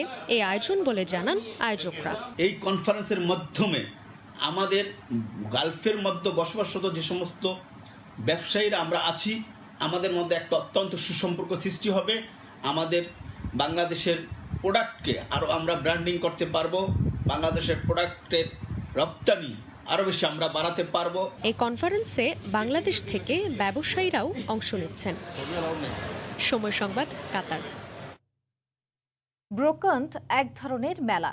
বিভিন্ন প্রয়োজনীয় ও পুরাতন জিনিসপত্র বিক্রির জন্য এই মেলার বেশ জনপ্রিয়তা রয়েছে ফ্রান্সে। রাজধানীর প্যারিসে ছাড়াও বিভিন্ন শহরে প্রতি বছর সরকারি ছুটির দিনে এই মেলা অনুষ্ঠিত হয়ে থাকে। করোনার কারণে এই মেলা অনুষ্ঠিত না হলেও পরিস্থিতি উন্নতি হওয়ায় এবারের মেলায় ক্রেতা সমাগমে মেলা বেশ সরগরম ছিল। প্যারিসের এমন মেলা ঘুরে বিস্তারিত জানাচ্ছেন লুৎফুর রহমান বাবু। পুরাতন জিনিসপত্র বিক্রির জন্য এটিকে মেলাই বলা চলে। সাপ্তাহিক ছুটির দিন কিংবা সরকারি ছুটির দিনে এই মেলা বসে। রাজধানী প্যারিস ছাড়াও ফ্রান্সের অন্যান্য বড় শহরের পৌর এলাকাগুলোতে ভিন্ন ভিন্ন দিনে এই মেলার আয়োজন হয়ে থাকে। নিজের জন্য অপ্রয়োজনীয় কিংবা অতিরিক্ত জিনিসপত্রই কেনাবেচা হয় এই মেলায়। এমন কোনো জিনিস নেই যা এই মেলায় পাওয়া যায় না। কাপড় চোপড় তো বটেই, হাতের আংটি থেকে শুরু করে বই, কলম, এমনকি অনেক দুষ্প্রাপ্য জিনিসপত্রও পাওয়া যায় এই মেলায়, আর দাম একেবারেই সস্তা। মেলায় অংশগ্রহণকারীরা বলেছেন করোনার কারণে গেল 2 বছর এই মেলায় তারা অংশগ্রহণ করতে না পারলেও এবারের মেলায় অংশগ্রহণ করে তারা অনেকটাই খুশি। স্থানীয় পৌরসভা থেকে আমি এই জায়গাটি ভাড়া নিয়েছি। আমি বাচ্চাদের খেলনা বিক্রি করছি। বাচ্চারা এখান থেকে তাদের পছন্দের খেলনাটি কিনে নিয়ে যেতে পারছে। দাম একেবারেই কম। আর এই মেলা থেকে সস্তায় জিনিসপত্র কিনতে পেরে খুশি ক্রেতারাও। আমার পছন্দের একটি কাপড় কিনলাম। সাধারণ দোকানে এর দাম অনেক বেশি হলেও এখানে বেশ সস্তায় কিনতে পেরে আমি অনেক খুশি। আর কাপড়ের গুণও খারাপ না, দেখতেও বেশ সুন্দর। একেবারে সাধারণ জিনিসপত্র থেকে শুরু করে অনেক নামি দামি কোম্পানির জিনিসপত্র পাওয়া যায় এই মেলায়। পরিবার পরিজনদের নিয়ে অনেকেই অংশগ্রহণ করেন এই মেলায়, আর তাই এই মেলা তাদের কাছে শুধু একটি মেলাই নয়, উৎসবও বটে। প্যারিসের ব্রোকান্ট মেলা থেকে মোহাম্মদ লুৎফুর রহমান বাবু, সময় সংবাদ। যুক্তরাষ্ট্রে বাংলাদেশি কমিউনিটি তৈরি ও তাদের উন্নয়নে কাজ করার স্বীকৃতি হিসেবে গুণীজন সম্মাননা দেয়া হয়েছে। প্রবাসের মাটিতে যারা বাংলাদেশ ও বাংলাদেশিদের চেনাতে সক্ষম হয়েছেন তাদের এ অর্জনের জন্যই দেয়া হয়েছে এই পদক। এবার 4 বিশিষ্টজন পেয়েছেন পুরস্কার। Los Angeles little Bangladesh press club আয়োজিত এ অনুষ্ঠান হয়ে ওঠে তারার মেলা। লস অ্যাঞ্জেলেস থেকে সহকর্মী লস্কর আল মামুনের রিপোর্ট।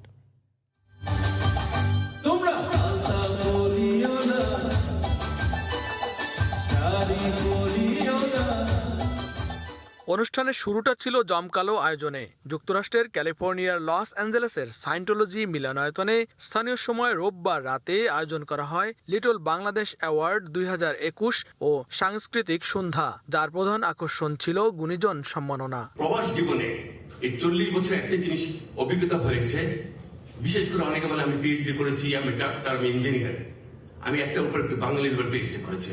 প্রবাসীদের এ অনুষ্ঠানের আয়োজক লিটল বাংলাদেশ প্রেস ক্লাব। এতে প্রধান অতিথি ছিলেন বাংলাদেশ কনসুলেটের কনসাল জেনারেল তারেক মোহাম্মদ। তিনি পুরস্কার তুলে দেন বিশিষ্ট 4 বাংলাদেশির হাতে, যারা দীর্ঘদিন ধরে যুক্তরাষ্ট্রের মাটিতে বাংলাদেশিদের প্রতিষ্ঠিত করতে অবদান রেখেছেন। এবছর মোহাম্মদ এহসান, মমিনুল হক বাচ্চু, মিয়া নাইম হাবিব ও MK জামান পান গুণীজন সম্মাননা। বাংলাদেশ আয়োজক সংগঠন প্রেস ক্লাব নেতারা প্রতি বছর এ সম্মাননা দেওয়ার প্রত্যয় ব্যক্ত করেন। অনুষ্ঠানে বিশেষ অতিথি ছিলেন তথ্য ও প্রযুক্তি বিশেষজ্ঞ শেখ গালিব রহমান সহ বেশ কয়েকজন জনপ্রিয় অভিনেতা অভিনেত্রী। লস্কর আল মামুন, সময় সংবাদ, লস অ্যাঞ্জেলেস, যুক্তরাষ্ট্র। পাবলো পিকাসোর হাতে আঁকা 11টি শিল্পকর্ম বিক্রি হলো 11 কোটি মার্কিন ডলারে। এর মধ্যে নিজ হাতে আঁকা তার প্রেমিকার চিত্রকর্মটি বিক্রি হয় 40 কোটি 5 লাখ মার্কিন ডলারে। পাবলো পিকাসো এক নামেই সবাই চেনে এই স্প্যানিশ চিত্রশিল্পীকে। এত বছর পর আবারও আলোচনায় তার শিল্পকর্ম। সম্প্রতি তার হাতে আঁকা নিজের প্রেমিকার একটি পেইন্টিং বিক্রি হলো চড়া দামে। 1938 সালে পিকাসোর আঁকা women in a red orange Barrett শিরোনামের এই চিত্রকর্মটি বিক্রি হয় 40 কোটি 5 লাখ মার্কিন ডলারে। এদিন পিকাসোর হাতে আঁকা 11টি শিল্পকর্ম বিক্রি হয়, যার মোট দাম ছিল 1 কোটি মার্কিন ডলার। এর মধ্যে রয়েছে 9টি পেইন্টিং ও 3টি সিরামিকের শিল্পকর্ম। এছাড়া তার সেরা কাজের একটি ম্যান অ্যান্ড চাইল্ড এদিন বিক্রি হয় 2 কোটি 44 লাখ মার্কিন ডলারে। লাস ভেগাসের একটি হোটেলে 2 দশক ধরে সাজানো ছিল শিল্পগুলো। এই হোটেল থেকে মোজিয়ার রিসোর্ট নামে একটি প্রতিষ্ঠান কিনে নেয় তার শিল্পগুলো। জিনিয়া শেখ, সময় সংবাদ। নেটফ্লিক্স ব্লকবাস্টার স্কুইড গেম জ্বরে কাঁপছে পুরো বিশ্ব। চলছে রীতিমতো উন্মাদনা। এবার সেই উন্মাদনায় ভিন্ন মাত্রা যোগ করেছে ইন্দোনেশিয়ার একটি ক্যাফে। ওয়েব সিরিজটির আদলে বাস্তবেই স্কুইড গেম প্রতিযোগিতার আয়োজন করে তাক লাগিয়ে দিয়েছে ক্যাফেটি। তবে এখানে প্রতিযোগিতায় বাদ পড়লে মরতে হচ্ছে না কাউকে, পরিবর্তে মিলবে না কোনো পুরস্কার।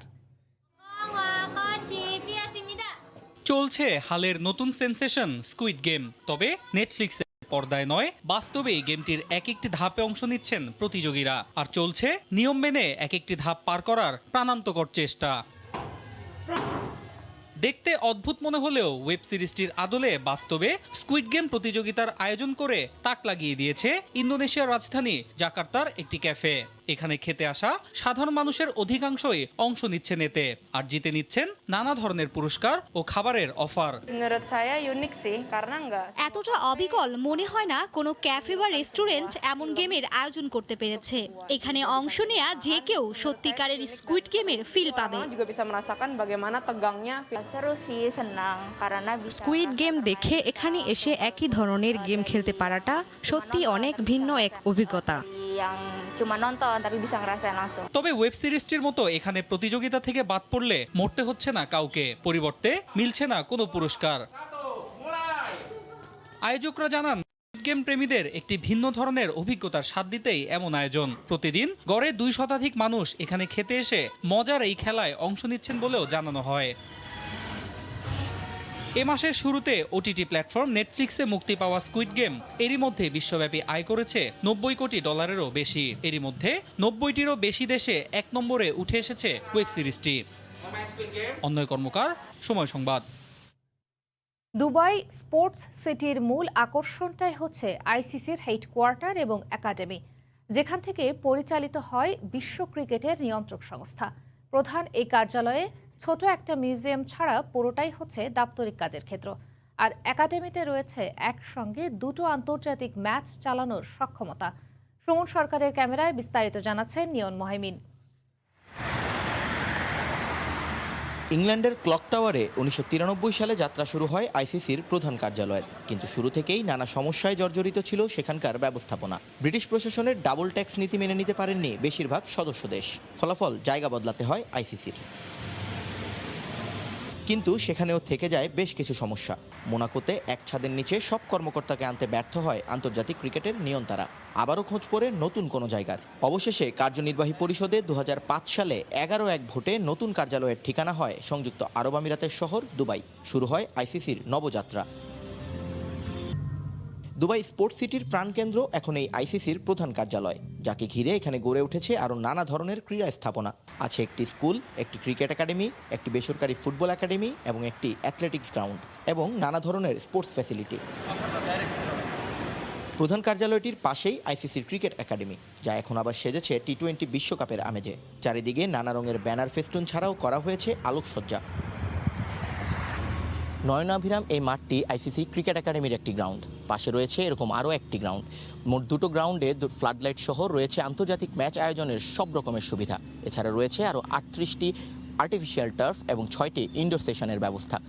আইসিসির ক্রিকেট এই একাডেমিতে একই সঙ্গে 2টো আন্তর্জাতিক ম্যাচ আয়োজন করা সম্ভব। বাইরে থেকে দেখা এই একাডেমির চিত্রটা একেবারে বদলে যাবে ভেতরে প্রবেশের পর। শুরুতেই রিডিং ক্যাফে এবং ক্রিকেটের সরঞ্জামাদি বিক্রির দোকান, যেখানে পাওয়া যাবে নানা ধরনের প্যাড গ্লাভস থেকে শুরু করে ক্রিকেট ব্যাটও। এটা পার হয়ে এগিয়ে গেলেই চোখে আসবে 6টি ইনডোর পিচ, যেখানে একসাথে অন্তত 2টো টিম অনুশীলন করতে পারবে অনায়াসেই। কিন্তু এসব জায়গায় কাউকেই দেওয়া হয় না ছবি তোলার অনুমতি। ইনডোর পার হয়ে এগিয়ে গেলে চোখ জুড়িয়ে যাবে যে কোনো ক্রিকেট প্রেমীর। পরপর 2টো সবুজ মাঠ আমন্ত্রণ জানাবে আপনাকে। ফ্লাডলাইট সহ যাতে রয়েছে যে কোনো আন্তর্জাতিক ম্যাচ আয়োজনের সক্ষমতা। চাইলে একই সময় 2টি ম্যাচও পরিচালনা সম্ভব এখানে। 38টি ক্রিকেট পিচের মাঠ দুটিতে একসঙ্গে অনুশীলন করতে পারবে বিশ্বকাপে অংশ নেয়া বেশিরভাগ দেশ। নিয়ন মোহাইমেন, দুবাই স্পোর্টস সিটি, সংযুক্ত আরব আমিরাত। গ্রুপ 1-এর দ্বিতীয় ম্যাচে মঙ্গলবার বর্তমান চ্যাম্পিয়ন ওয়েস্ট ইন্ডিজের মুখোমুখি হবে দক্ষিণ আফ্রিকা। দুবাই আন্তর্জাতিক ক্রিকেট স্টেডিয়ামে ম্যাচটি শুরু হবে বাংলাদেশ সময় বিকেল 4টায়। হার দিয়ে বিশ্বকাপ মিশন শুরু করেছিল দক্ষিণ আফ্রিকা। নিজেদের প্রথম ম্যাচে অস্ট্রেলিয়ার কাছে 5 উইকেটে হেরে যায় প্রোটিয়ারা। সেই ম্যাচে মার্কারাম ছাড়া বাকি ব্যাটাররা নামের প্রতি মোটেই সুবিচার করতে পারেনি। এবার ভুল শুধরে ঘুরে দাঁড়াতে চায় মিলার, রাবাদা, টেম্বা বা বোমারা। অন্যদিকে ইংল্যান্ডের কাছে হেরে কিছুটা ব্যাকফুটে ওয়েস্ট ইন্ডিজ। নিজেদের প্রথম ম্যাচে মাত্র 55 রানে গুটিয়ে যায় ক্যারিবিয়ানরা। সেদিন ইংলিশ বোলারদের সামনে দাঁড়াতে পারেননি সিমসন, গেইল, ব্রাভো, পোলার্ডদের মতো তারকা ক্রিকেটাররা। হারের আক্ষেপ ভুলে এবার দলগত পারফরমেন্স উপহার দেওয়ার লক্ষ্য বর্তমান চ্যাম্পিয়নদের। পরিসংখ্যান বলছে 2 দলের 15 বারের দেখায় দক্ষিণ আফ্রিকার 9 জয়ের বিপরীতে ওয়েস্ট ইন্ডিজের জয় 6টিতে। এছাড়া টি-20 বিশ্বকাপে 3 বারের মুখোমুখি লড়াইয়ে প্রোটিয়ারা 2টি ও ক্যারিবীয়রা জয় পায় 1টিতে।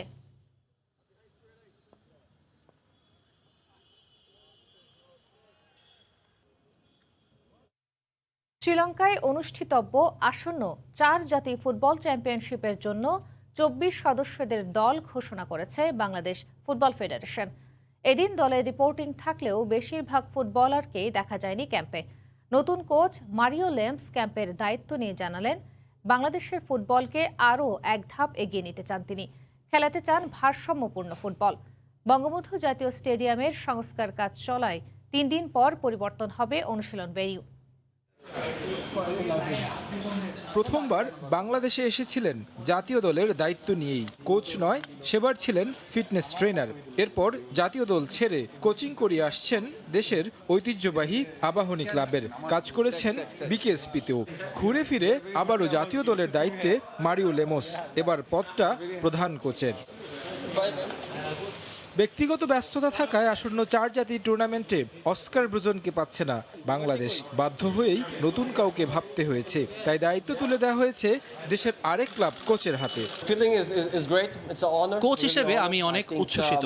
আমি বাংলাদেশে এসেছিলাম ফিটনেস ট্রেনার হিসেবে, এখন আবার কোচ হিসেবে জাতীয় দলে কাজ করার সুযোগ পাচ্ছি। আমার পরিকল্পনা থাকবে ম্যাচ বাই ম্যাচ জয়ের। অবশ্যই শিরোপা দিয়ে মিশন শেষ করার লক্ষ্য থাকবে। অল্প সময়ের ব্যবধানে আরেক টুর্নামেন্টে খেলতে যাচ্ছে বাংলাদেশ। দেশে ফিরেই আসন্ন টুর্নামেন্টের জন্য 24 সদস্যের দল দিয়েছে মারিও, যেখানে ঘুরে ফিরে সব পুরনো ফুটবলাররাই। নতুন নাম বলতে বসুন্ধরা কিংসের প্রবাসী ফুটবলার ওবায়দুর রহমান নওয়াব। এদিন ক্যাম্পে যোগ দেওয়ার কথা থাকলেও আসেননি বেশিরভাগ ফুটবলার। নতুন কোচ এসে নতুন পরিকল্পনা সাজান, পরিবর্তন আনেন খেলার ধরনে। তবে মারিও লেমসের লক্ষ্য ভারসাম্যপূর্ণ কৌশলে এগিয়ে নিতে চান দেশের ফুটবলকে। স্বল্প সময়ে খুব বেশি পরিবর্তন আনা সম্ভব না। আক্রমণাত্মক বা রক্ষণাত্মক ফুটবল নয়, ভারসাম্যপূর্ণ ফুটবল খেলতে চাই, যেভাবে জয় পাওয়া সম্ভব। আমি সব ফুটবলারদের জানি কিভাবে তাদের কাছ থেকে সেরা পারফরমেন্স বের করে আনা যায়, সেই চেষ্টা করব। অনুশীলনের মাঠ নিয়েও আছে বিড়ম্বনা। বঙ্গবন্ধু স্টেডিয়ামের সংস্কার কাজ চলায় কয়েকদিন পর অনুশীলন ভেন্যু হবে পরিবর্তন। দুপুর 3টায় বঙ্গবন্ধু জাতীয় স্টেডিয়ামে আমাদের প্র্যাকটিস শুরু হবে। আমরা আপাতত ওখানে 3 দিন হয়তো করতে পারবো। তার পরবর্তীতে আমরা হয়তো আমাদের ফেডারেশন কাজ করছে, আমরা যেখানে মাঠ পাবো আমরা সেখানেই যাব। শেখ জামাল ধানমন্ডি ক্লাবকেও চিঠি দেওয়া হয়েছে ফেডারেশন থেকে, তারাও জানাবেন বলেছেন। এবং তাছাড়া আমাদের তো কমলাপুর স্টেডিয়াম তো আছেই। বাংলাদেশ ছাড়া টুর্নামেন্টের বাকি দলগুলো স্বাগতিক শ্রীলঙ্কা, মালদ্বীপ এবং সিশেলস। তারেক হাসান শিমুল, সময় সংবাদ, ঢাকা। এএফসি অনূর্ধ্ব 23 এশিয়ান কাপ বাছাইয়ে চ্যালেঞ্জের মুখে পড়বে বাংলাদেশ, এমনটাই মনে করেন ফুটবলাররা। প্রতিপক্ষরা অনেক বেশি শক্তিশালী, তাই ম্যাচগুলো যথেষ্ট কঠিন হবে বলেও মত তাদের। তবে পরিকল্পনা মোতাবেক খেলতে পারলে ইতিবাচক ফল করা অসম্ভব নয় বলেও মনে করেন সহকারী কোচ। প্রস্তুতি ঘাটতি নিয়েই এএফসি অনূর্ধ্ব-23 এশিয়ান কাপ বাছায় বাংলাদেশ। চ্যালেঞ্জ মোকাবেলার আগে প্রতিপক্ষরা অনুশীলন ম্যাচের সুবিধা পেলেও জুনিয়র লাল সবুজরা পাননি সেই সুযোগ। সীমাবদ্ধতার মাঝে থেকেও কিভাবে ভালো করা যায় চলছে তারই প্রচেষ্টা। খেলার মধ্যে থাকায় ফুটবলারদের ফিটনেস নিয়ে নেই তেমন কোনো সমস্যা, তবে বেস্ট কম্বিনেশন খুঁজে পেতেই হচ্ছে টিম ম্যানেজমেন্টকে। 27 অক্টোবর শক্তিশালী কুয়েতের বিপক্ষে ম্যাচ, তার আগে সেরা একাদশ খুঁজে নেওয়ার চেষ্টা। আমাদের প্রতিপক্ষ যেখানে খুব শক্তিশালী সবাই আপনারাই জানেন, তো সেখান থেকে আমরা বলবো কিছুটা পিছিয়ে তো অবশ্যই আছি। তারপর আমরা আমাদের সর্বোচ্চ চেষ্টা দিয়ে বাংলাদেশে প্রায় 1 মাস আমরা ট্রেনিং করেছি এবং আমাদের হেড কোচ মারুফ ভাই উনি কিছু ভিডিও সেশন করাচ্ছেন, ওদের ম্যাচ দেখে সেই ম্যাচ অ্যানালাইসিস করছি আমরা এবং সেই অনুযায়ী আমরা প্র্যাকটিস করার চেষ্টা করছি। ন্যাশনাল টিমের যারা প্লেয়ারগুলো আমাদের সাথে জয়েন করেছে তারপর থেকে সত্যি বলতে গিয়ে অন্যান্য প্লেয়াররা খুব মোটিভেটেড, উজ্জীবিত যে কিভাবে আমরা আমাদের সর্বোচ্চটা দিয়ে ভালো কিছু করতে পারি, দেশের জন্য আমরা কিছু ভালো কিছু বয়ে নিয়ে আসতে পারি। অবশ্য সমস্যাও আছে। লিগ শেষ করেই ফুটবলাররা ব্যস্ত সময় পার করেছেন সাফ চ্যাম্পিয়নশিপে। জাতীয় দলের অনেকেই আছে অনূর্ধ্ব-23-এ। স্বাভাবিকভাবে তাদের ক্লান্তির বিষয়টা এসেই যায়। সব বিবেচনায় বাছাই পর্বটা বেশ চ্যালেঞ্জিং হবে বলে মত ফুটবলারদের। অবশ্যই ম্যাচগুলো যথেষ্ট কঠিন হবে, কারণ প্রতিপক্ষরা যথেষ্ট শক্তিশালী, তারা র্যাঙ্কিংয়েও এগিয়ে। তাছাড়া অনুশীলন কিংবা প্রস্তুতি ম্যাচও ওরা বেশি খেলেছে। তবে আমরাও চেষ্টা করে যাব, নিজেদের পরিকল্পনাগুলো বাস্তবায়ন করা গেলে ইতিবাচক ফল করা সম্ভব। এএফসি অনূর্ধ্ব-23 এশিয়ান কাপ বাছাই 27 অক্টোবর কুয়েতের মুখোমুখি হবে বাংলাদেশ। এরপর 30 অক্টোবর উজবেকিস্তান, 2 নভেম্বর সৌদি আরবের সঙ্গে খেলবে মারুফুল হকের দল। এসএম ইকবাল, সময় সংবাদ। স্কোয়াশের খবর। রাজধানীর গুলশান ক্লাবে ইস্পাহানির পৃষ্ঠপোষকতায় দেশের প্রথম আন্তর্জাতিক স্কোয়াশ টুর্নামেন্টের পুরস্কার বিতরণী অনুষ্ঠিত হয়েছে। বাংলাদেশ স্কোয়াশ র্যাকেটস ফেডারেশন আয়োজিত এই টুর্নামেন্টে সংযুক্ত আরব আমিরাত, মিশর, ইরান, পাকিস্তান, ভারত ও বাংলাদেশের 24 জন স্কোয়াশ খেলোয়াড় অংশ নেন। প্রতিযোগিতার পুরস্কার বিতরণী অনুষ্ঠানে উপস্থিত ছিলেন যুব ও ক্রীড়া প্রতিমন্ত্রী জাহিদ আহসান রাসেল। এছাড়া স্কোয়াশ র্যাকেটস ফেডারেশনের সভাপতি ফারুক খান এমপি সহ অন্যান্য ব্যক্তিবর্গ উপস্থিত ছিলেন। গেল 20 থেকে 24 অক্টোবর পর্যন্ত 5 দিন ব্যাপী এই টুর্নামেন্ট অনুষ্ঠিত হয়। সাভারে ব্যাপক উদ্দীপনার মধ্য দিয়ে সেনাবাহিনী ফুটবল প্রতিযোগিতার সমাপনী অনুষ্ঠিত হয়েছে। বিকেলে নবম পদাতিক ডিভিশনের তত্ত্বাবধানে সমাপনী খেলা শেষে চ্যাম্পিয়ন ও রানার্স আপ দলের মাঝে পুরস্কার বিতরণ করা হয়। সমাপনী অনুষ্ঠানে সাভার এরিয়া কমান্ডার ও নবম পদাতিক ডিভিশনের GOC major general Mohammad Shahinul Haque প্রধান অতিথি হিসেবে উপস্থিত থেকে এই পুরস্কার বিতরণ করেন। এ সময় ঊর্ধ্বতন কর্মকর্তারা ও সাভার সেনানিবাসের সকল অফিসার জেসিও উপস্থিত ছিলেন। গেল 17 অক্টোবর শুরু হওয়া এই প্রতিযোগিতায় বাংলাদেশ সেনাবাহিনীর 15টি ফরমেশন দল অংশগ্রহণ করে।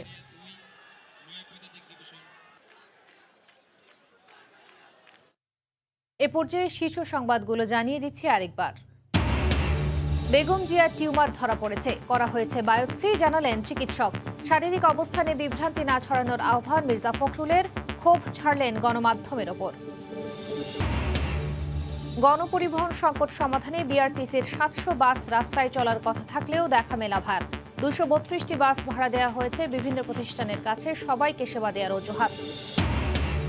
মেডিকেল সহ যে কোনো বিশ্ববিদ্যালয়ে ভর্তির সুযোগ করে দেওয়ার নামে প্রতারণার ফাঁদ। মঞ্জুরি কমিশনের সদস্য পরিচয়ে ভর্তির জন্য নেন 3 লাখ টাকা, বিশ্ববিদ্যালয় শিক্ষার্থী গ্রেপ্তার।